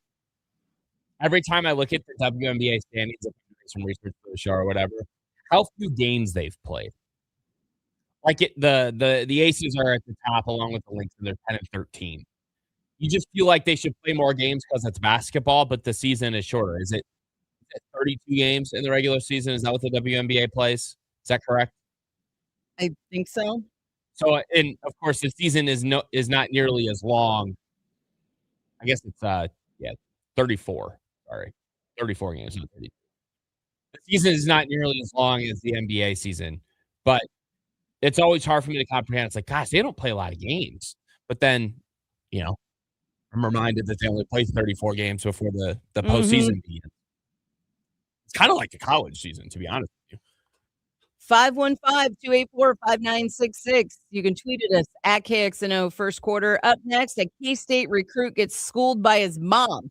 That's next on the Iowa Sports Radio Network. From the iHeartRadio Traffic Center. KXNO play-by-play traffic. I-235, 7-minute drive time from the West Mixmaster to downtown. 0.7 from the East Mix to downtown. Also, 8035 going westbound, 12 minutes East Mix to the West Mixmaster. Or if you exit early there at Highway 141, 5 minutes northbound from the Urban Loop to Grimes. This report is sponsored by Scotty's Body Shop, the official body shop of the bus. If you need your car repaired and painted because of an accident, or if you just want to spiff it up, call Scotty's Body Shop. Scotty's works with all insurance companies, and they offer a written lifetime warranty. Call either of Scotty's 2 convenient locations or visit them online at scottysbodyshop.com. Scotty's Body Shop. So if you wake up in the morning and your first thing you do is kind of assess what's hurting, and then you plan your day around that, you need to stop doing that and go talk to my friends at QC Kinetics, because they have their game-changing regenerative treatment they can do right there in the office. It's going to get you moving again without pain. And we're not talking about missing work with a surgery and long recovery time or having to go on long-term pain medication. Their regenerative treatments helps calm the inflammation, the pain backs off, and most importantly, it's not going to continue to degenerate those joints. So we love hearing from you about how we're helping you dig out from underneath that long list of cancer and get back to living your best life by referring you to QC Kinetics. So go find out what you can do. It's a good life out there. Go live it to the fullest and get rid of the pain. The consultation in office is absolutely free. Call QC Kinetics today at 515-259-1227. That's 515-259-1227 for QC Kinetics. Tell them Heather said they could help. Protecting your lawn, maintaining your acreage, or exploring your land. It all takes equipment that works as hard as you do. Experience the power of John Deere. Green up your gear at Van Wall Equipment. Right now, get financing as low as 0% APR for 36 months on lawnmowers, like the multi-talented X370 tractor or the speedy Z320R Zero Turn. You can even lock in low financing for a full 48 months on rugged Gator UTVs, built to work hard and play harder. From the front yard to the back 40, trust the team at Van Wall to help you find the John Deere built to power up your property. Visit vanwall.com to find a location near you and save big when you green up your gear today. Financing offers subject to approved credit through John Deere Financial. Some exclusions apply. Bam! Basements and masons. Bam! Basements and masons. Got water coming in and wanna keep it out. Want the highest quality, the lowest price, no doubt. Whenever you're in the gym, call Bam! Bam! Basements and masons. For the best waterproofing with no high pressure tricks. Call 963-0226. Whenever you're in the gym, call Bam! Bam! Basements and masons. Hi, Mark here. Water in your basement? Call BAM. Locally founded and owned, BAM has years of local basement waterproofing experience, backed by the best lifetime warranty you can find. This month, get 10% off polylifting up to $500 with the Concrete Defender plan and egress window installation 10% off up to $250 off. For the best waterproofing with no high pressure tricks, call 963-0226. Whenever you're in the gym, call Bam! Bam! There's a new and exciting way to start your journey toward a more joyful existence. Listen to Joy 101 with Hoda Kotb on the iHeartRadio app or wherever you get your podcasts. iHeart's Yacht Rock Radio goes commercial-free every weekend. Smooth sailing with the greatest from the 70s and 80s. Just open the free iHeart app, search Yacht Rock, and start listening now. There's only one Ozempic. Hello, I'm Ozempic. Because this ad is 30 seconds, I can't get into everything I'm FDA approved to do, so I'm just going to play my jingle again. But first, ask your doctor about which FDA-approved uses of me, the Ozempic pen, may be right for you. Call 1-833-OZEMPIC or visit Ozempic.com to view the medication guide and learn more about Ozempic semaglutide injection, 2 milligrams. Only Novo Nordisk makes FDA-approved Ozempic. Now here's that jingle again. There's only one Ozempic. You just testified under oath you're getting more fiber in your diet, and it was easy. Where is this additional fiber coming from? Mira Fiber Gummies. Objection. It's true. Mira Fiber has 8 grams of fiber to help me get the fiber I need in a day, plus 4 B vitamins for metabolism support, all in one serving. Overruled. My gut rests its case. Oh, that's my line. Find Mirafiber today at your local retailer from the makers of Miralax. Mirafiber supports metabolism of carbs, fats, and proteins. Serving size is 4 gummies. It started with a dream and a microphone. 25 years later, it's a community. Thank you for making 106.3 KXNO your sports station for a quarter century. The first quarter with Heather Burnside and Alec Bussey on 106.3 KXNO and the Iowa Sports Radio Network. All right, so what's going on with this Kansas State recruit? So you know how does this happen? Well, it was staged. Well, obviously, but what was the whole premise behind it? Was it a recruiting video that they're putting out? It's official visit. It's official visit time in college football recruiting across the country. So I've never seen that. This is one of those. I mean, obviously, everybody puts on the uniform. They take their pictures. I haven't seen anybody do a thing where their mom tackles them. So he was doing that. The mom suited up too, at least in a helmet and a jersey, and they sent a video out, or someone recorded a video of his mom. I mean, I'm not going to say spear tackling, but she kind of used. She led with her head. She did. That was targeting. The eyes were not up. That was definite targeting. I think led with the crown of her helmet. Yeah. Yeah. I'm flagging her. So I thought that this was just really funny because I don't know. It's one of those things that I feel like this could live in lore for a while. This mom doing this, I think it's really funny that this occurred. Have you seen the one of the Florida football recruit? This one's much older. The one of the football recruit at Florida in his uniform, in the dad suited up head to toe in uniform as well. Have you seen those photos? Uh-uh. That's just like, I think that this has the same potential. This dad put the jersey on, the pants on. I don't even remember if he had the shoulder pads and whatever in there. I don't think he was in the helmet. Maybe he was in a couple photos. But I feel like that's turned into a meme. I think that this video of the K-State recruit getting hit by his mom is going to become a meme. And see, this is where I would be like, on one hand, is that kind of cool? On the other hand, oh, it's hilarious. What if I end up, though, like I'm in this day and age of NIL? Oh, look, Kansas State, his mom tackled him. Like, he's probably not going to end his career at Kansas State. So there's going to be this recruiting video from Kansas State out there. I feel like you're taking that way too literally. What else is going to happen? It's clearly just like a fun family joke thing. Like, sure, I think it's fun. Hold on. Of course it is. But this is what it's going to turn into. For instance, when Brian Kelly was making that awful video of him and that recruit dancing with the 360 camera. Yeah, they probably also thought that was funny. That kid did he even make it to play a snap for Brian Kelly? No, I don't think that kid ended up committing to LSU, but I could be wrong. I mean, that was where every once in a while these videos, in the moment you think they're funny. That one was probably never funny, the Brian Kelly video. No, that one was cringy, and the internet made fun of Brian Kelly for that. But this isn't like Colin Klein, the new K-State coach, participating in this. This is just a mother and a son having a good time. I get I'm just looking ahead at what the internet is going to maybe possibly do to this poor kid and his mom. Tyler. I think what Heather's trying to say, Bussy, you're both right. But I think what Heather's trying to say is that with the dearth of jerks on the internet, nothing is going to be outside of the realm of possibility. There is a strong possibility that some ne'er-do-well will get online and be like, oh, nice job getting tackled by your mom. What are you, some kind of wuss or something? You know there's going to be somebody. Yeah, it's possible. But you're both right. I just don't know if you guys, I just want to jump in. I like this. Let me ask you a question here, Heather. I'm not saying I don't like it. I like it. I think it's cute. What Will type it age of well? What type of recruit would you be? Like, let's say you are a highly coveted wide receiver, okay? And every school in the country is recruiting you. What type of recruit would you be? Low key, humble. Oh, you're boring. But you know what? You're boring as hell.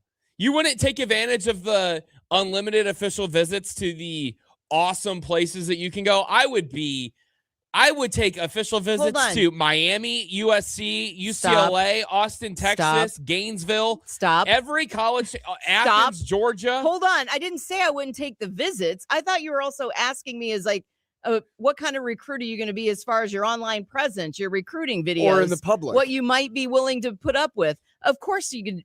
I think you would be crazy to not take advantage of recruiting visits. It's a huge difference between going on recruiting visits and being a complete dick when you're there, or, having your mouth writing checks your ass might not be able to cash.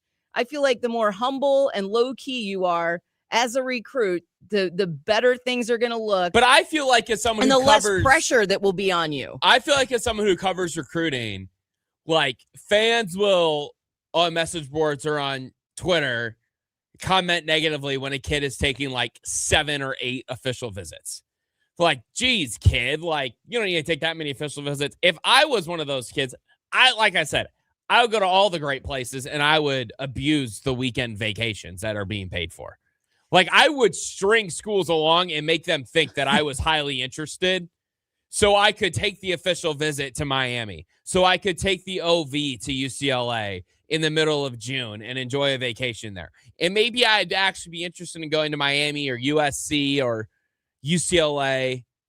But I think a really interesting concept would be, as a highly sought after recruit, that maybe instead of faking your interest in some of these places, you literally take as many visits as you can and be open-minded to all of them. Of course, it's human nature to have favorites, but I don't know.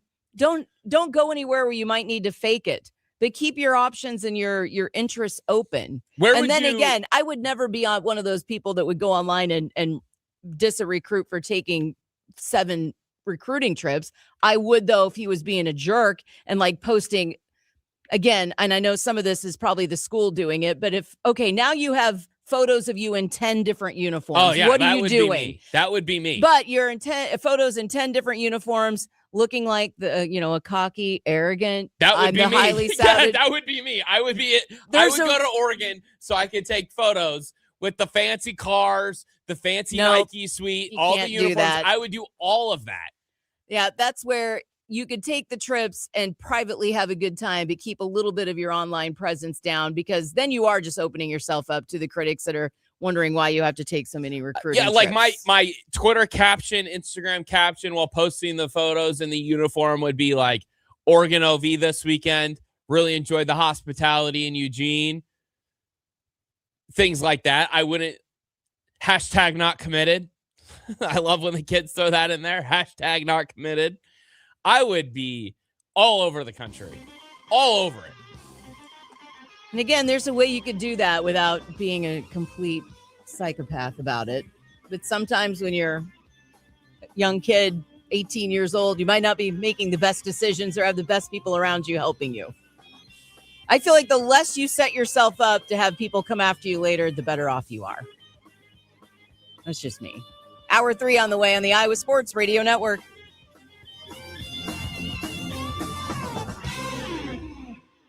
From the iHeartRadio Traffic Center, KXNO play-by-play traffic.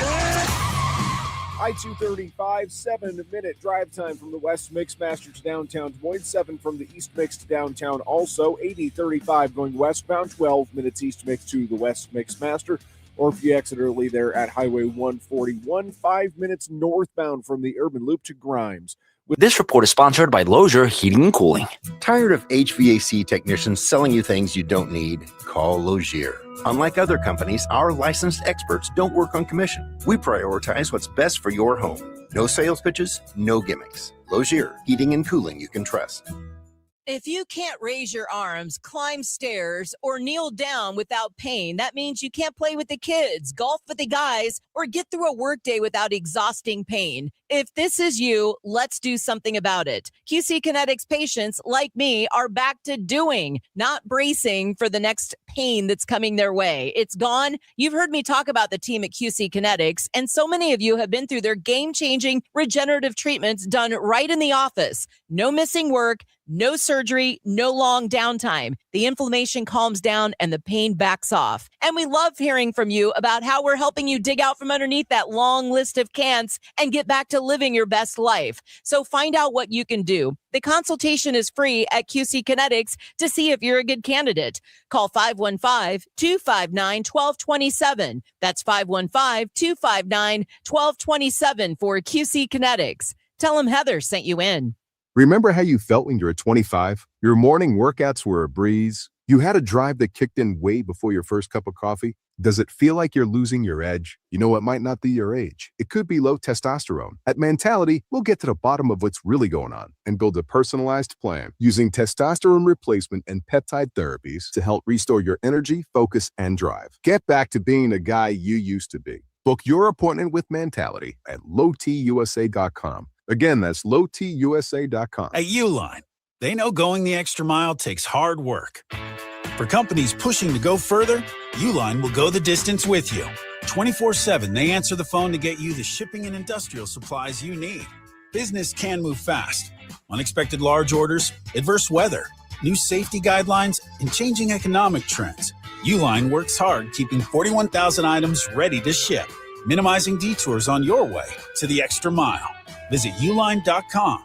Do you have neuropathy? Are you experiencing numbness, tingling, and pain that just won't stop? Are you taking dangerous drugs that have serious side effects and never fix the pain? Neuropathy is a serious progressive condition that only gets worse if not treated properly. If not treated, it could result in confinement to a walker, wheelchair, or even amputation. Call Vero Neuropathy at 515-789-VERO, VERO, for your $37 neuropathy evaluation. There are no drugs, exercises, or surgeries that can heal damaged nerves. Don't wait until your condition gets worse and stops you from living your life. Vero Neuropathy has a time-tested, proven track record of helping hundreds of patients to improve their neuropathy symptoms. Contact Vero Neuropathy at 515-789-VERO. Call now for your $37 neuropathy evaluation and receive a personal treatment plan that is tailored to your needs. Call 515-789-VERO, 8376. Don't suffer anymore.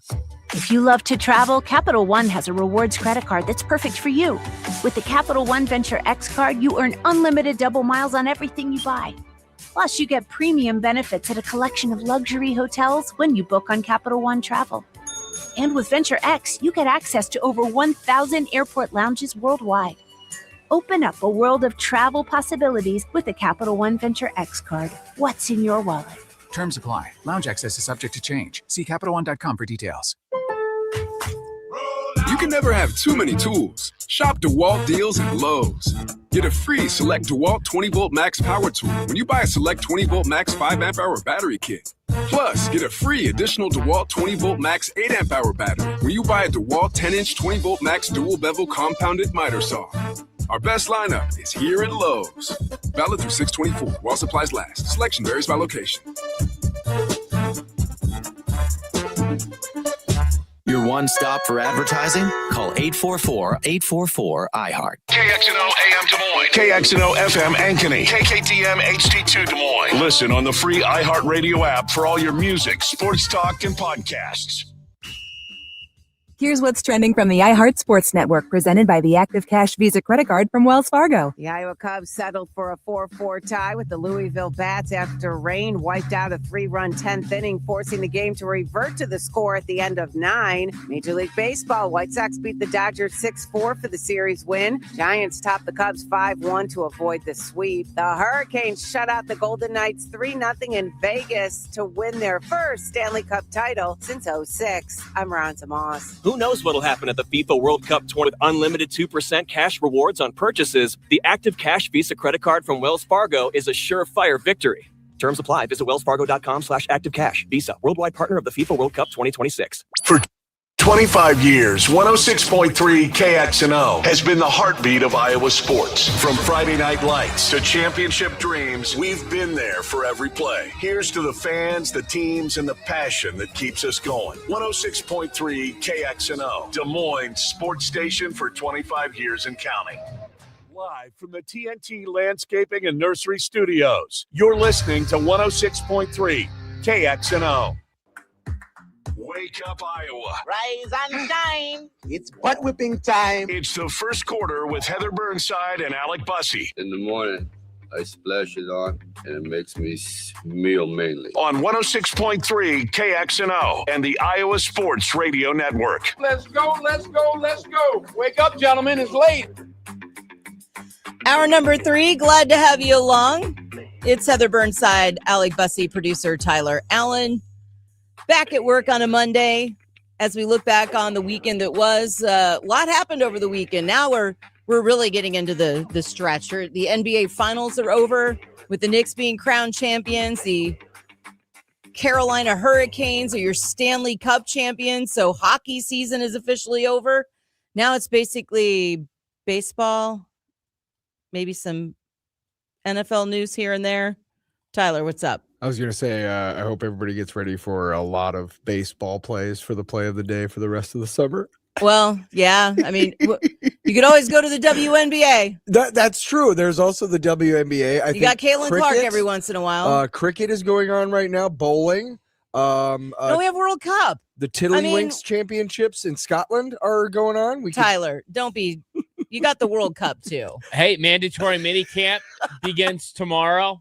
That's not for a the play Jets, of the Bengals, day. Titans, Broncos, Chargers. How about them Cowboys, Commanders, Lions, Falcons, Saints, and Buccaneers? So you want us to use a play of the day from training camp? I would love that. These teams release like audio. I would protest highlights. that.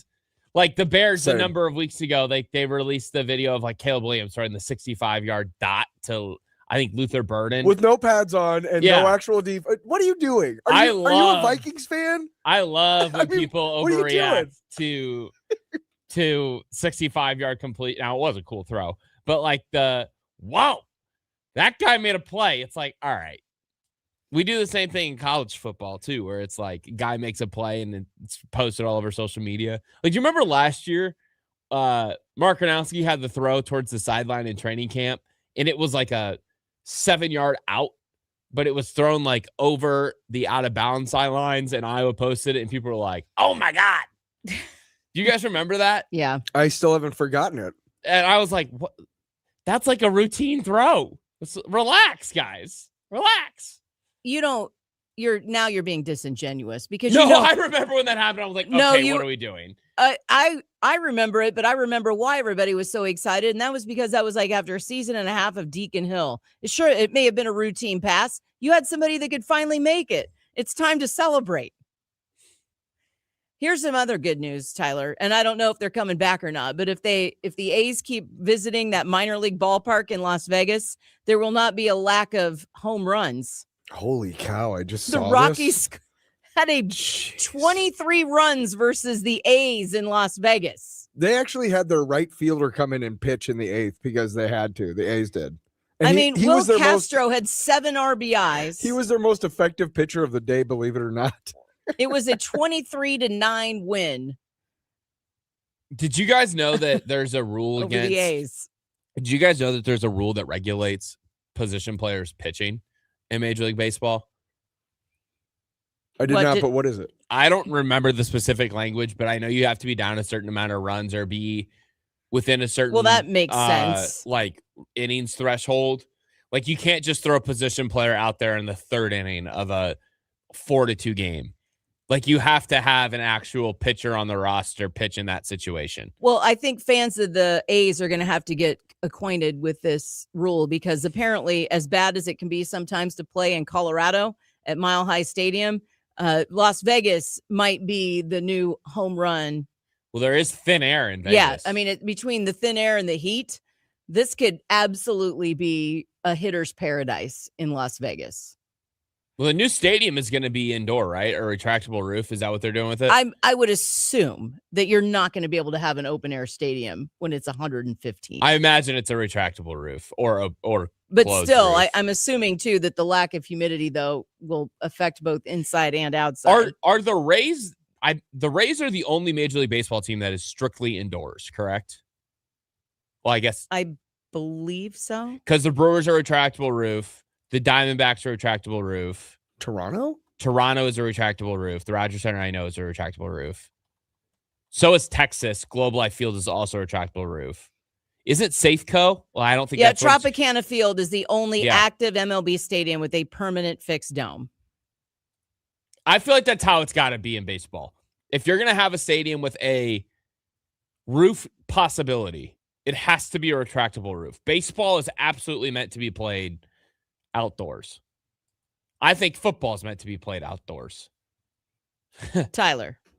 Just looked up the rules. The game is either in extra innings, the team is losing by 8 or more runs, or the team is winning by 10 or more runs in the 9th inning. Two-way players are officially designated and do not count against a team's 13-pitcher active roster limit. So technically, Shohei Ohtani does not count as a pitcher for the Dodgers if he is a two-way player. He counts as a hitter first, which is kind of And they did that. They added that rule a couple of years ago. Yeah. And see, this is what happens in the summer and the kind of discussions that happen. And we are still able to talk about the NBA and the NHL Stanley Cup final. And let's go ahead and start there as we grade the weekend with the weekend scorecard. The Knicks won the NBA championship. And that, again, tops officially the craziest year in sports, considering everything else that has happened. Awesome series. Really, like, defying the odds when you look at no kidding. how, I mean, the Spurs led for 72% of the NBA finals. They lose in 5 games. In 5 games, the Knicks had the first, third, and 6th biggest comeback wins in NBA finals history. Jalen Brunson was electric. This is a likable team from New York. I'm going to go ahead and give this an A-. Tyler, so Heather says teams from New York are unlikable. I get that with the Yankees. I think I don't know if I agree with that. Like, I don't feel like the Eli Manning Giants that won the Super Bowl were unlikable. I think they were, just because Eli Manning was kind of unlikable when he played. He's much more likable now that he's like shown us his personality. But when he was in the NFL, he was just as a Bears fan, you should never like the Giants. Why? Well, I guess I'm old enough to remember when back in those days, sometimes that you're going through New York to get to the Super Bowl. Yeah, I don't know. The Phil Simms led New York Giants. I don't feel like the Giants are that unlikable. The Jets, not as much as the Jets, I don't think. But no. I feel like the Jets are comparable to the Knicks, where like they've been bad for 25 plus years outside of the Mark Sanchez teams that went to back-to-back AFC championship games. I don't know. Maybe I'm in a minority here. Rex Ryan was head coach. He was the head coach. Can't wait. Crazy. Bart Scott. Yeah, Bart Scott. Can't wait. Wasn't he playing against the Patriots, his old team? I think going into I thought they were playing the Ravens.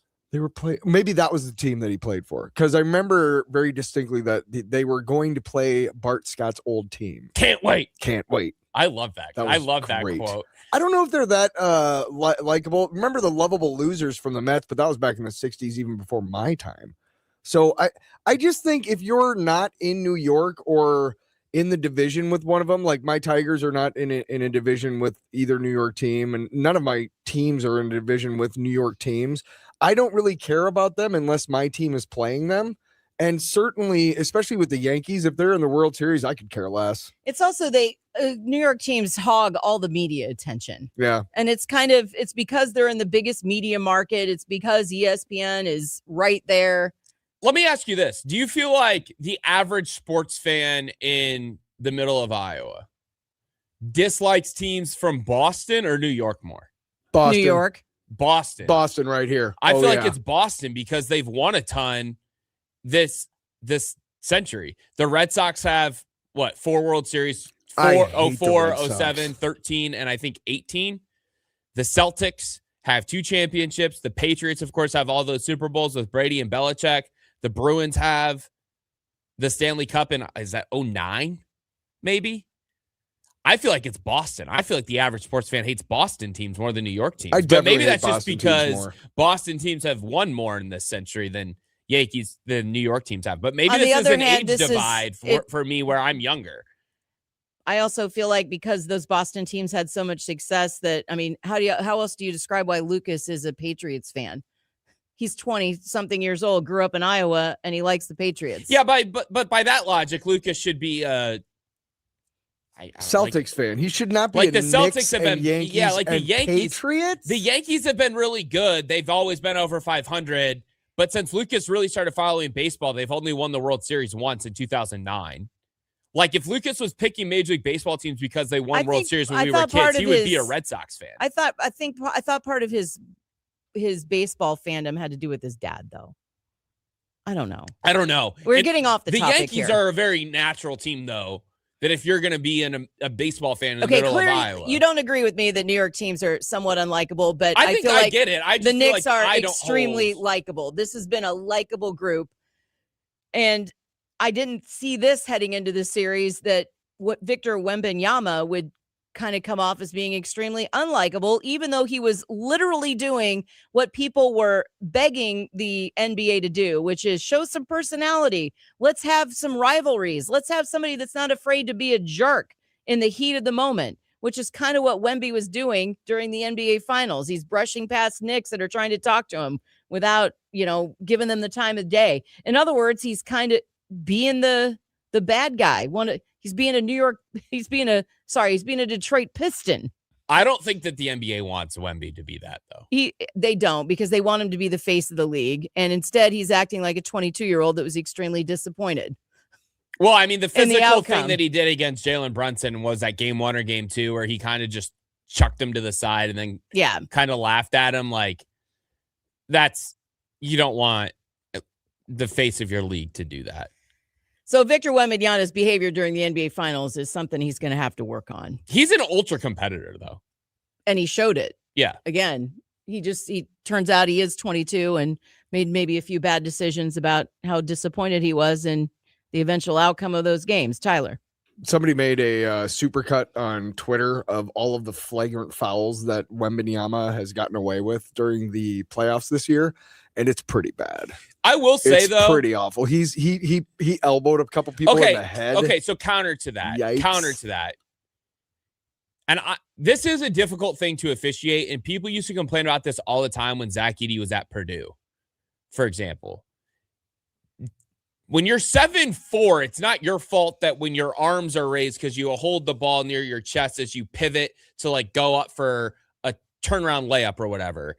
It's not your fault that when you're that tall, you spin, that your arms and your elbows are naturally just going to connect with another player's head, neck, shoulder area. Right. So I do think that is a difficult thing to legislate. So you have to almost legislate the violence or the intent of the spin or the elbow, which like Wemby, I think it was in the there were a couple Western times Conference where you Finals, saw him go like, where it looked intentional. Yeah, yes. he wasn't moving, he wasn't pivoting with the ball. I get what you're saying, Where and that's the absolutely game where he was true. ejected, that I think was so. But there's another one where he was getting guarded and he literally has the ball, passes it, and then just chucks a guy in the face with his elbow, and it's like that was against not Naz cool. Reid in the T-Wolves where he was ejected, I believe. Yeah. And like that's where I'm saying, like, okay, there was clearly intent there. There was violence there.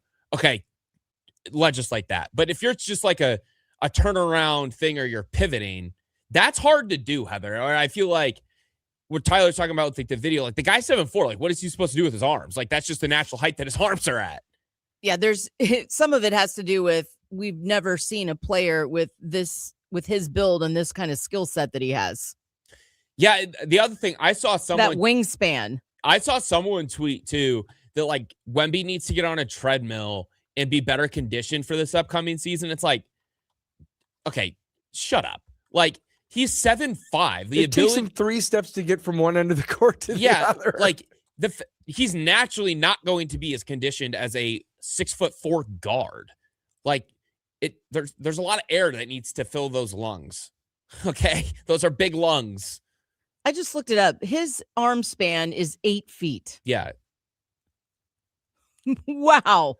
He's 7'4", standing reach of 9'7", and a arm span of 8 feet. That is going to be extremely hard to officiate at times. And I think a lot of it is just like, it was the same thing with like Zach Edey at Purdue, where people are like, he's elbowing the guy. Yeah. Well, it's like, well, not really. Like he's not swinging his elbow at another player. His elbow is in a place you're not expecting it. It's not even like you're not expecting it. It's like, that's just where his arms are. Like you can't do anything about that. So 3 teams have better odds than the Knicks to win an NBA title next season in the way too early projections for next year's NBA title of the Spurs, the Thunder, and the Celtics. So between those 3 teams and the Knicks, who do you think has the best chance to win an NBA title next season? Probably the Thunder. Yeah, I don't think it's the Knicks again, just because they're too old, or they're older. Probably the Thunder because they were the best team in the regular season all year. They played a really good series with the Spurs. And I do think it's important to remember that Jalen Williams did not play for much of the Western Conference Finals, and he is the Thunder's second best player and an all-star caliber player. I'm not saying that is the reason the Thunder lost in the Western Conference Finals, but I do think it's an important caveat. And I also think it's important to remember, too, the Thunder have, I believe, 1 lottery pick and another pick shortly after that in the first round.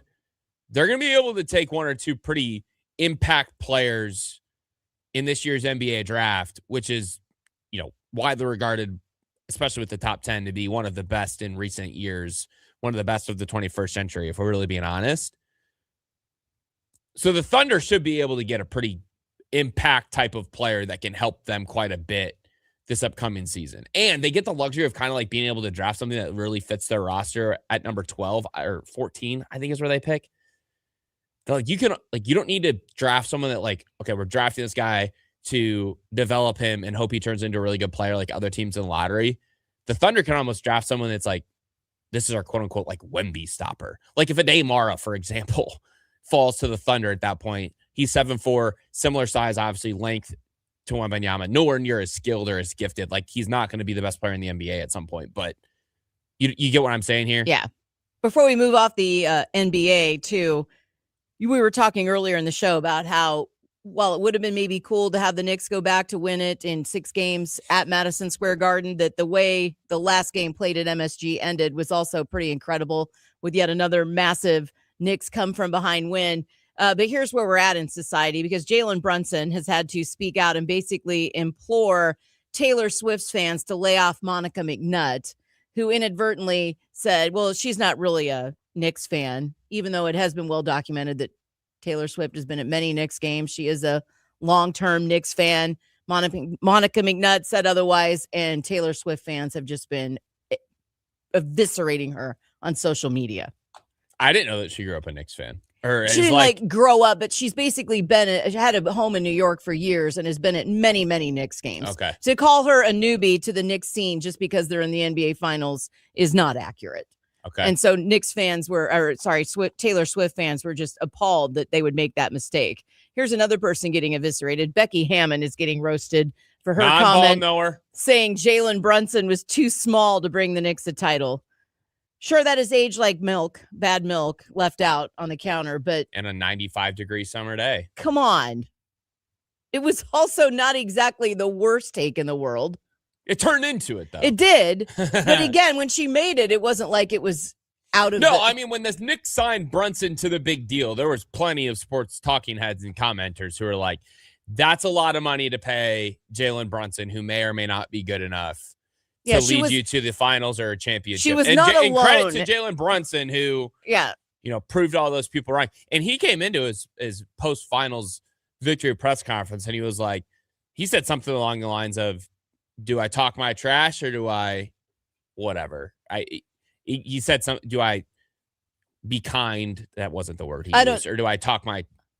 All I know is she was far from alone in saying that he might have been too small to bring the Knicks a title, but it was her soundbite that was making the clips over and over again over the weekend. Well, people don't like Monica McNutt, so. No, Becky Hammon was one that said that. Yeah.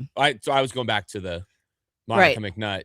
No, it was Becky Hammon that said that Jalen Brunson was too small to bring the Knicks the title. And again, she was far from the only person that said it, but she was the one that seemed to be getting the majority of the heat. All right, we have a Thunder fan on the phone. It's Joe from Granger. What's up, Joe? Good morning.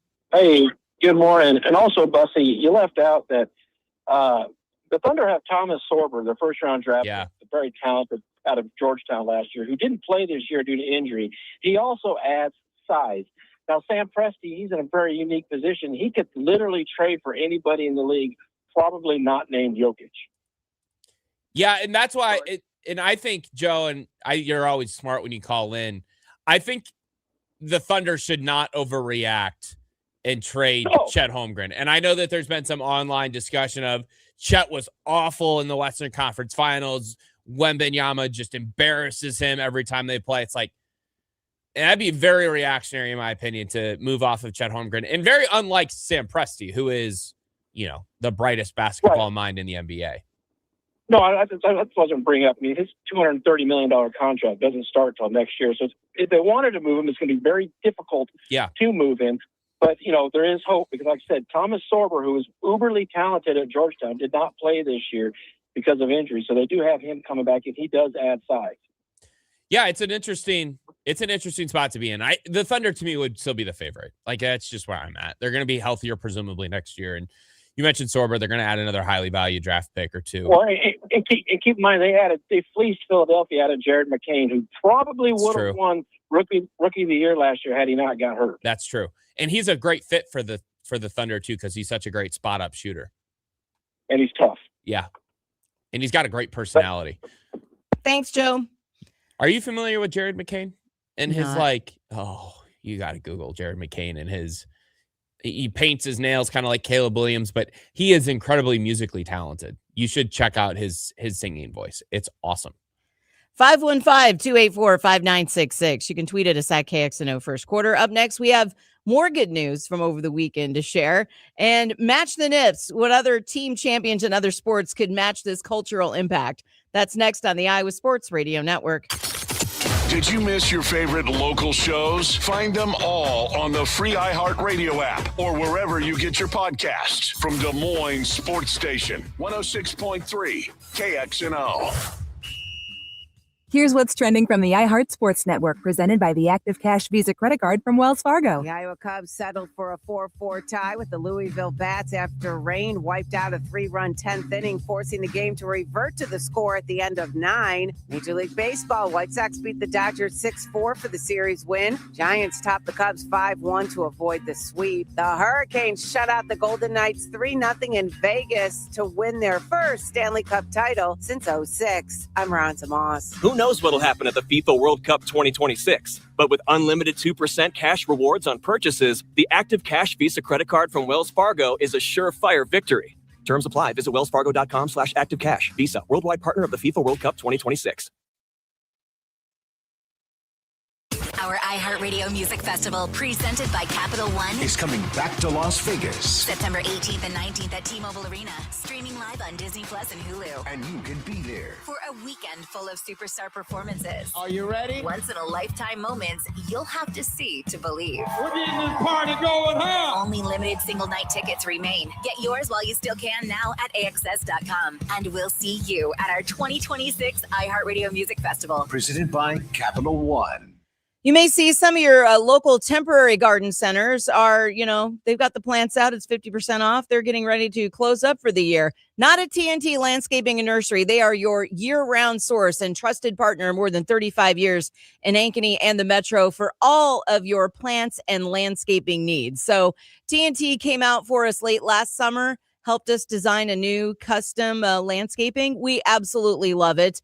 And we are not DIYers, so we were more than happy to have TNT do the work for us. But if you like to DIY, you can go out to TNT and look at their 5 acres of trees, plants, shrubs. They've got a huge nursery selection that you can choose from. Plus TNT Landscaping, of course, they're going to have all the landscaping hard goods that you need to help bring that outdoor vision you have to life. Plus, Hog-Eyes Barbecue is right there, too, a griller's paradise with all the grilling essentials you need, from charcoal to seasonings to premium grills. They've got it all. So visit TNTlandscaping.com. You can also stop by 1313 Southwest Ordnance Road in Ankeny and look at everything for yourself and transform your outdoor space with Hog-Eyes Barbecue and TNT Landscaping and Nursery. Tell them Heather sent you in. Ready to light up the sky? Head to Central Iowa Fireworks, Iowa's largest fireworks stand in Newton, just off exit 164, 1 mile north. Over 1,000 different fireworks items. Incredible buy one, get 4 free deals. From fountains and artillery shells to complete backyard shows. Central Iowa Fireworks has everything you need for an unforgettable celebration. Open daily from 10 to 9. Central Iowa Fireworks, Newton, exit 164, 1 mile north. Stock up and light up the night. My phone just made the automatic switch from U.S. Cellular to T-Mobile. Now I'm hooked up to America's best 5G network and locked in on my plan's price for the next 5 years. Plus, I qualify for specialized discount plans and extra perks for my premium tier, like Hulu and Netflix Standard at no extra charge. Make the switch now in just 15 minutes and get the iPhone 17 Pro, the Samsung Galaxy S26, and more phones free. T-Mobile also offers up to $800 per line to pay off your old phones, too. Get unbeatable deals, unlimited 5G plans, and T-Satellite coverage that keeps you connected while saving big. And T-Mobile's now available at U.S. Cellular stores. The best mobile network is based on analysis by Ookla Speed Test Intelligence Data 2H 2025. The combination of T-Mobile and U.S. Cellular's network footprints will enhance the T-Mobile coverage area. Price guarantee on talks, text, and data. Exclusions like taxes and fees apply. T-Mobile and U.S. Cellular, better together. Tell them Heather sent you in. There's only one Ozempic. Hello, I'm Ozempic. Because this ad is 30 seconds, I can't get into everything I'm FDA approved to do, so I'm just going to play my jingle again. But first, ask your doctor about which FDA approved uses of me, the Ozempic pen, may be right for you. Call 1-833-OZEMPIC or visit Ozempic.com to view the medication guide and learn more about Ozempic semaglutide injection, 2 milligrams. Only Novo Nordisk makes FDA approved Ozempic. Now here's that jingle again. There's only one Ozempic. You can never Never have too many tools. Shop DeWalt deals at Lowe's.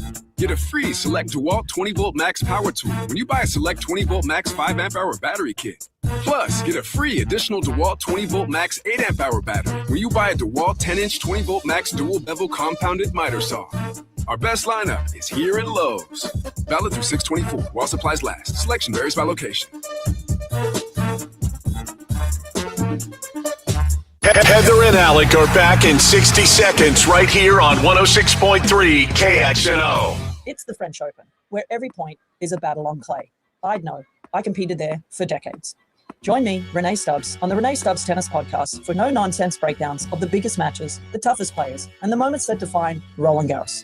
Listen, Elena Rybakina is arguably the best player in the world right now, and I actually can win on any surface. Search the Renee Stubbs Tennis Podcast on iHeartRadio, America's #1 podcast network, and the Webby Podcast Company of the Year. Presented by Capital One, founding partner of iHeart Women's Sports. iHeartRadio FIFA World Cup Update. Team USA opened World Cup play with a 4-1 win over Paraguay Friday night. The Americans were scoring early with 3 goals before halftime. It's the United States on the board! Less than 7 minutes in! The U.S. will next play on Friday against Australia. The World Cup schedule today features 4 games, including Spain taking on Cape Verde and Belgium facing Egypt.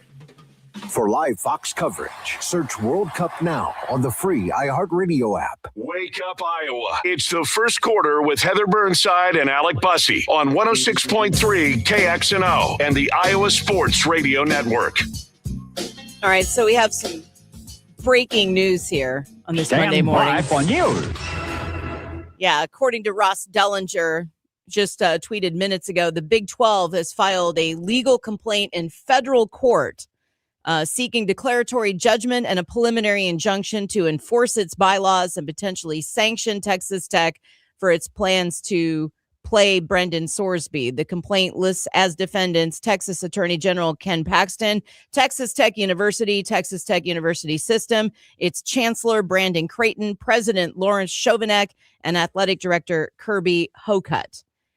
And basically, this 47-page complaint, they're not even trying to challenge the state court that ruled that Sorsby can play and says that he's eligible, but they're asking a federal judge to permit it to take action against Texas Tech because of the legal threats that were made by the Texas Attorney General. And they're essentially asking for permission to be able to punish Texas Tech. He sent a letter last week saying that the league needs to not be able to govern itself, that any sanction would be an antitrust violation. And you're right. This still, every time the NCAA loses in court, it's because of the antitrust issue, or they attempt to make it an issue. Yeah. But I feel like, unlike some other things where obviously the NCAA lost because it's an antitrust violation to not be able to pay players. The Sorsby thing isn't that. But it's not that. It is absolutely not that. And that's what has been upsetting that everybody is you're trying to take something that should absolutely not be an antitrust issue. It's not about paying them. It's not about benefits. It's not even about eligibility based on excluding factors like they played a year of junior college or he had an injury but wasn't granted his red shirt. I mean, we're not talking about any of that. We're talking about he broke a rule, the sacred rule of sports that basically no other sport would allow him to play after doing, and yet he's playing. Yeah, so just to refresh everyone on the case that Sorsby's legal team led by lawyer Jeffrey Kessler made to the courts that led to Sorsby getting the injunction. That essentially was arguing for Sorsby's mental health that he needed to play, which appealed and challenged the NCAA's language in its statements and its rule book and whatever else, that the NCAA is looking out for the best interest of its athletes and the student athletes. And Kessler, again, that's Sorsby's lawyer, said that by banning him from college football, that was not looking out for what was best for his client, Brendan Sorsby. Ken Curry, because he has a gambling addiction. Yeah, Judge Ken Curry agreed with the case that Sorsby's team had made, granted the injunction. What the Big 12 is now doing by filing its suit today is asking for a federal court to give it permission to punish Texas Tech because members of the Big 12 at this point feel that there is, quote, considerable concern, as Ross Dellinger wrote it, that the league will suffer reputational harm and irreparable damage to public and member trust in the integrity of league compensations, end quote, if Brendan Sorsby were to play this year. That is what the Big 12 feels. Because they feel that way, they are filing suit asking for permission to be able to punish Brendan Sorsby because Texas Tech has, quote, not agreed, end quote, to not play quarterback Brendan Sorsby this year. And that also enforces what everybody keeps seeing Texas Tech do publicly, because there's another faction of Texas Tech fans that are a big fan of saying he has yet to play. Where anywhere has Texas Tech said that they're going to play him? And well, to where reiterate, have they said that they're not going to correct. play him? That was what these fans are infuriating. They have never once said that they're not going to play him either.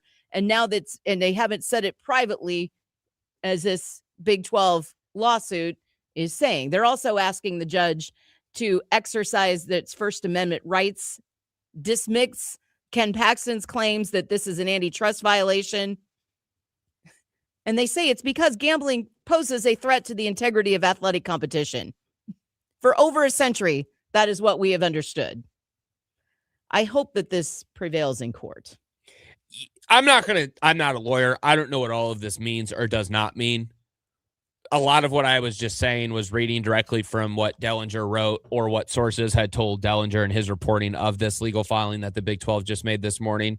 And Big 12 presidents, chancellors, athletic directors, they are set to have a meeting at some point today. They will further hash out this decision that they have made, I am sure, to file legal action against Texas Tech. Again, the Big 12 just trying to gain permission from a federal court to be able to punish Texas Tech.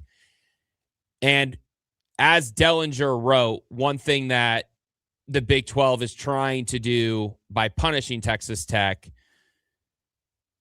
if I understand this properly and can find this in the article, is it could restrict or ban Texas Tech from playing in the Big 12 championship game, and there could be some monetary sanctions, perhaps a massive fine, or something as serious as preventing Texas Tech from receiving its television distributions, I would imagine. That is my opinion, not something that Dellinger wrote.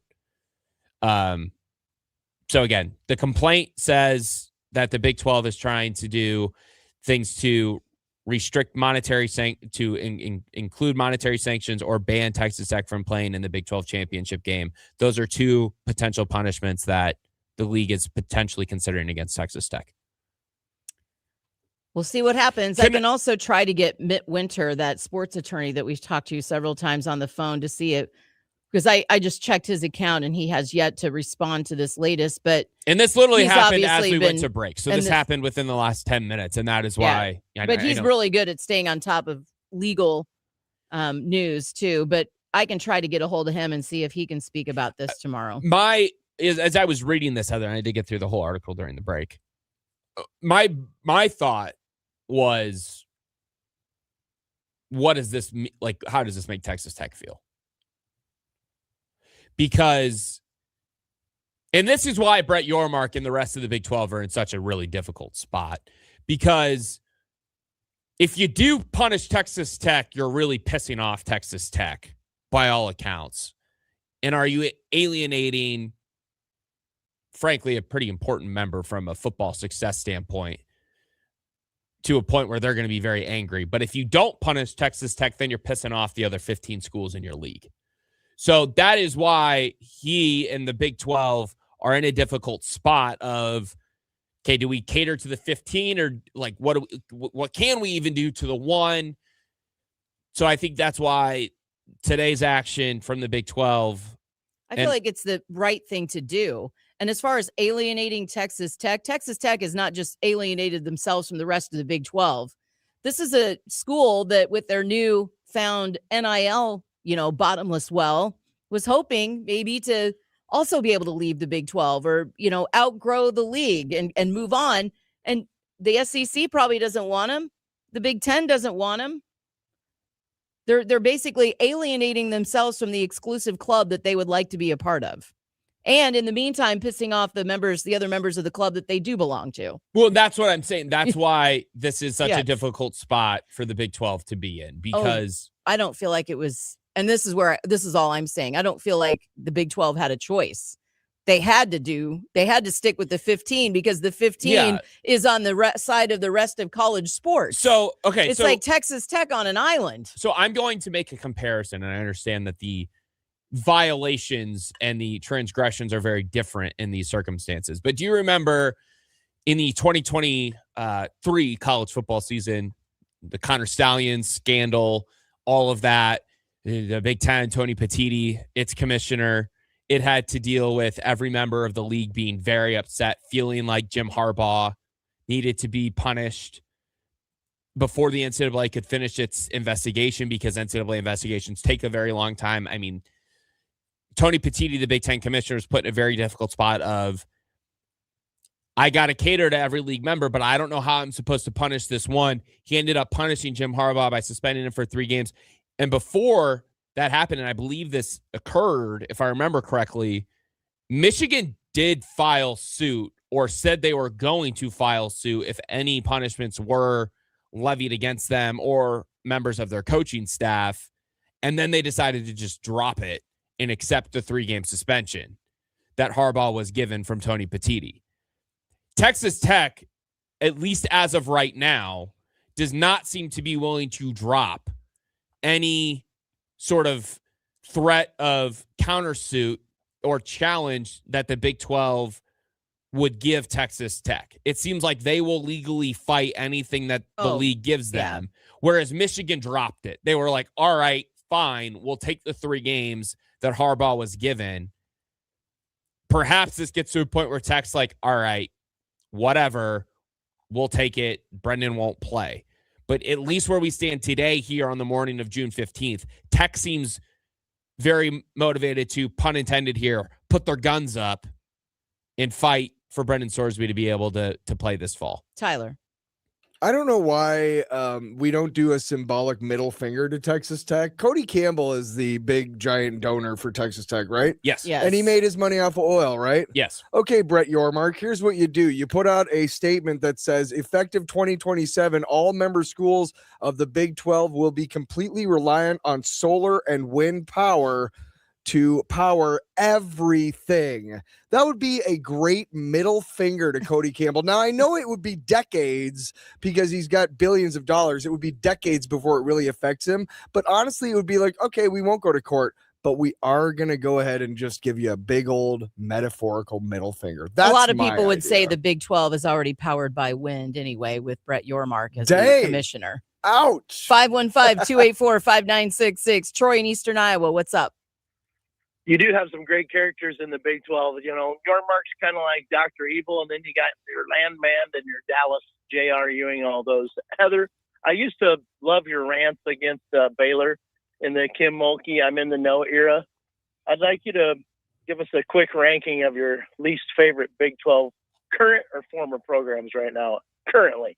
Well, at least Baylor, they face punishment. You know, Art Briles lost his job. Kim Mulkey didn't face any punishment. She's still an idiot. But, you know, there were a lot of things that happened that punished Baylor for what happened there. And Art Briles has never been able to get another job. He's tried, and other schools have actually floated up a test balloon, and it's quickly batted down. So Texas Tech right now is way far and ahead at the top of my list of other Big 12 schools that I am angry at the most right now. First of all, was I already jealous of their NIL funds? Of course. Who isn't? If you're another Big 12 school and you're not jealous of their NIL money, then you're lying. But am I absolutely appalled that this is the hill they've decided to die on? I don't get it. You would have been a good football team without Brendan Sorsby. It just didn't seem worth it to me. So enjoy the new scrutiny and newfound hatred. You are the next villain of the Big 12. They're double down committees, just like a Saturday Night Live skit. Yeah. It's really incredible. Troy, thank you so much for calling in. We call. appreciate it. We always appreciate when you call in and chime in. Listen, there's a lot of things that Tech has done. I would say, like, I got no issue with Tech paying money to be really good. Like, I think I don't either. I said I was jealous of it, but that's what this environment that we're in college sports provides, is the schools that want to invest the most can reap the most rewards. And Texas Tech is trying to do that. I got no issue with them paying money to get good players. My issue with the way Texas Tech has done that is their behavior in the ignorance that they have chosen to adopt with this. Like when they earn a commitment from a 5-star recruit in football, like Felix Ojo, or they have a 5-star defensive end committed right now in the 2027 class. So they'll tweet and they say you can't recruit to Lubbock. Okay. I got 100 years of examples saying you can't recruit to Lubbock, Texas. Okay. I know you can't recruit to Lubbock, Texas. You can buy people to go to Lubbock, Texas, though. And I got no issue with you buying people to go to Lubbock, Texas. My issue is pretending that you're getting people to go to Lubbock, Texas because they really want to be a Red Raider. They want to be a Red Raider because you're paying them a lot of money. And I got no issue with that. Pay them all the money you want. I got no issue with that. They were, until this all happened, I didn't have a problem with them. In fact, I liked their fan base. I wanted them to go out and be the next Indiana. The rising tide raises all boats. I mean, go out there and make the Big 12 relevant. But now you've just ruined all of that. Well, and I think what's interesting about it, too, is like Tech has seemingly made themselves the villain of college football. And not seemingly. One of them, certainly one of the big villains. Let me ask you this. Let's assume Brendan Sorsby plays. What does Texas Tech need to accomplish on the field this fall into the winter for it to be worth, for all of the crap being thrown their way? You better win it all or make it to far in the playoff. Like, do you think they need to make it to the national championship? Sure. Because I talked to one person, I asked that same question to someone over the weekend. They're like, they need to do more than they did a year ago, so we'll at least win one CFP game, get to the CFP semifinals. And I was like, man, I'm not saying you're wrong. I think you might need to get to the national championship for this to all be worth it in the long run. Either way, I don't know how much it's worth it. Say they win it all and they're on the it's field, worth it. If you win it all, it's worth it. Really? Because I don't feel like it. I feel like the rest of college football is going to say you won with a player that should not be on the field, especially if Brendan Sorsby has a great season and is the reason why you ended up winning the national championship. Nobody is going to look at that and think that's a legitimate championship. Do you feel that way about the 2000s North Carolina basketball teams who had the academic issues? Yeah. You feel like those championships that they won are like tainted because guys were having tutors see, like, I just don't, like, I guess to a degree they are, but I don't. They shouldn't have been playing. See, but like the difference is that, like, this goes back to my argument of like vacating championships. Like, if Tech wins a national championship, I will always remember that they did it with a quarterback who I don't think should be on the field playing under any circumstances this fall. But I will also undeniably say that they won the national championship. Like, that's just where I feel like fall this on is it. apples and oranges. Vacating wins is one thing. You're right. Everybody remembers who actually won the games. Yeah. But winning something with a player that should absolutely not be playing like Brendan Sorsby is entirely different. Yeah, it's fair. You want to get to Todd in Des Moines different. real quick before we have to get to break. Todd, good morning. Thank you for calling in. You want to ask if Brendan Sorsby is worth it? Yeah, I mean, I'm an avid college football fan, and I mean, is he worth this fight?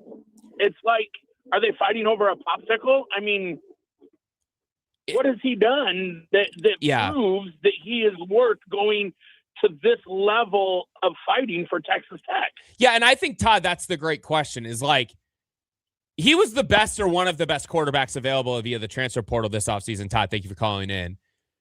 I don't know if I think he's – I don't think he's like Arch Manning. He's not. Like, I don't think he's got a great chance to go win the Heisman Trophy. Honestly, here's another factor. We don't know how good he can play under pressure, and he is going to be under unbelievable amounts of pressure if he takes the field for Texas Tech. He's going to be hated. He's going to be targeted.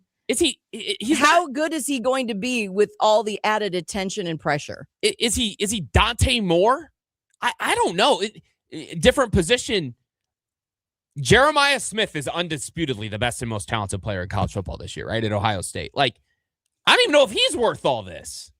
284-5966. You can tweet it at KXNO first quarter. Tyler's trivia, and Gilbert, you can stay on hold. That's next on the Iowa Sports Radio Network. From the iHeartRadio Traffic Center. KXNO play-by-play traffic. Stalled vehicle northbound 35 in West Des Moines approaching the West Mixmaster. It's blocking the right shoulder. Shouldn't be any big slowdown in that area. On Highway 5 bypass, north and westbound just before you get to 35. Also a stall there that's blocking the right shoulder. Also no slowdowns. This report is sponsored by Double Up Food Bucks. Make your snack dollars go further with Double Up Food Bucks Iowa. It's easy and it works at participating grocery stores and farmers markets across Iowa. Double your fruits and veggies, matched up to $15 a day. Sign up online today at doubleupiowa.org. Country music superstar Luke Bryan. Shake it for me, girl. Live. Shake it for me, girl. Shake it. Word on the Street tour. Friday, June 19th, Casey Center. With special guests Drew Baldridge, Carly Scott Collins, Ray Lynn, and DJ Rock. Tickets are on sale now at HyVeeTix.com. Don't miss Luke Bryan in concert. Hey, it's Heather. Kick off the FIFA World Cup 26 with me and Michelob Ultra on Court Avenue this Friday at the World Cup Fan Zone with lots of Michelob Ultra giveaways. Michelob Ultra is the official beer of the FIFA World Cup. Join me on Court Avenue in the Fan Zone this Friday from 2 to 5. Des Moines, don't miss the fun, free, and totally unique 2026 Des Moines Arts Festival, June 26th through 28th. Amazing artists, live performances, family activities, and incredible food right in downtown. Get all the details at DesMoinesArtsFestival.org. Ready to light up the sky? Head to Central Iowa Fireworks, Iowa's largest fireworks stand. In Newton, just off exit 164, 1 mile north. Over 1,000 different fireworks items. Incredible buy one, get 4 free deals. From fountains and artillery shells to complete backyard shows. Central Iowa Fireworks has everything you need for an unforgettable celebration. Open daily from 10 to 9. Central Iowa Fireworks, Newton, exit 164, 1 mile north. Stock up and light up the night. Hey, Mom, now that I have an after-school job, I think I want to buy a drum kit. Okay, Rockstar. Let's look at your account. When kids start making money, Chase has easy-to-use tools and expert bankers to help them learn how to manage it. And next month, I'll buy the bass drum and the cymbals. Oh, and maybe some noise-canceling headphones for you. Aw, you've thought of everything. Help kids save, budget, and build financial independence, all with Chase. That's good for kids and good for parents. Visit your local Chase branch and get started. Account subject to approval. JP Morgan Chase Bank, N.A. member FDIC. You've heard me rave about Kitchen Refresh. They updated our kitchen in just a few days for a fraction of the cost of the custom cabinets that I was pricing out with no demo. That's why Kitchen Refresh has installed over 500 kitchens. You can still use your space while they work. You don't even have to empty cabinets. Your kitchen, bath, bar, or laundry room will get a completely new look with lightning fast speed without sacrificing quality. Go to kitchenrefreshiowa.com for your free in-home consultation. Tell them Heather said they could help. The first quarter with Heather Burnside and Alec Bussey on 106.3 KXNO and the Iowa Sports Radio Network. All right, Tyler, what do you got for us? All right, guys. The New York Knicks. I don't know if you guys know this, but they won the NBA title over the weekend. Did you guys know that? Did. Heard it. Nice. I don't know if you caught the game at all. So let's do some Knicks Spurs NBA finals. While I was shooting hoops yesterday, I was thinking about what should I do for trivia, and I was like, how many times have the Knicks won the NBA championship? So true or false? The Knicks have won 3 total NBA championships. Well, we know it's at least 2, Heather. I know, but I can't remember if it's only 2. I think they also won in 1970. Then I'll go. They've only won 3. That's true. They have. I think they've won 3. You guys are right. 1970, 73, and 2026. Man, good job. And of course, you pulled out the year. You're like, I think it was 1970. Like, how did you know that? What legendary NBA coach shared his rookie season with Walt Clyde Frazier? Was it Pat Riley? Was it Doc Rivers? Or was it Phil Jackson? Phil Jackson. Heather? Yes. That is correct. 1967. Ooh, we're tied. How many NBA finals have the Spurs lost? Have they lost 2, Have they lost 3 or have they lost 5? I feel like 2 is few. They lost too at few. least, I believe they lost 2 to the LeBron James Heat. Yeah. They and won so- 1 against the Heat. Did they, when David Robinson was with the Spurs, late 90s, early 2000s, do you remember if they won every time they went to the finals? I don't know. I'm going to go ahead and guess 3 because I know 2 isn't enough and 5 seems like a lot. Busty, where is your guess? Can you give me the options again? 2, 3, or 5? I'll say 3. All right. It is 2. They lost in 2012, 2013 to the Heat, and they lost this past year to the Knicks. So the Spurs are 5-2 in NBA That's finals. pretty nice. Wow. Well, I just ruined the next one. How many NBA finals have the Spurs won? 5. That's right. 1999. Sometimes Against I the answer Knicks. my own trivia questions. 03, 05, 07, and 2014. Okay, here's one you guys won't get. Dang it. Red Holtzman coached the Knicks to 2 titles in the 70s, 1970 and 73. What team did he win a title with as a player in the NBA? Was it the Milwaukee Hawks, the Syracuse Nationals, or the Rochester Royals? Well, none of those are the teams I would have guessed. I would have just guessed the Celtics. Milwaukee. Sure, Milwaukee. I don't know. It was the Rochester Royals in 1951. He's one of the few NBA players and coaches who have won the NBA Finals as both. So, yeah, I think nobody wins trivia today. All right. I gave away one of my questions. Gilbert has hung on the entire time. And Gilbert, you don't have long, but what's your take for this Monday? I think this Brandon Thorsby thing's taken all out of context. They just need to follow the same rules. Since we're not following the rules, hit that kid no matter what. Hit him after the whistle blows. Hit him, hit him, hit him. Pretend he's Brett Favre playing against New Orleans Saints. That's all. Thanks, Gilbert. Baby. That was pretty good. Hey, but that wasn't, again, you're not following the rules. You hit me after the whistle. Yeah, well, you didn't follow the rules either. We'll see what happens. Tech has set this kid up to be unfairly treated this fall. Oh, absolutely. That's the shame of absolutely this. not great for his mental health. No, that's the shame of this, is that Texas Tech has now set him up to be the target, and I don't think that's fair. Dan Patrick up next on the Outsports Radio Network. From the iHeartRadio Traffic Center. KXNO play-by-play traffic.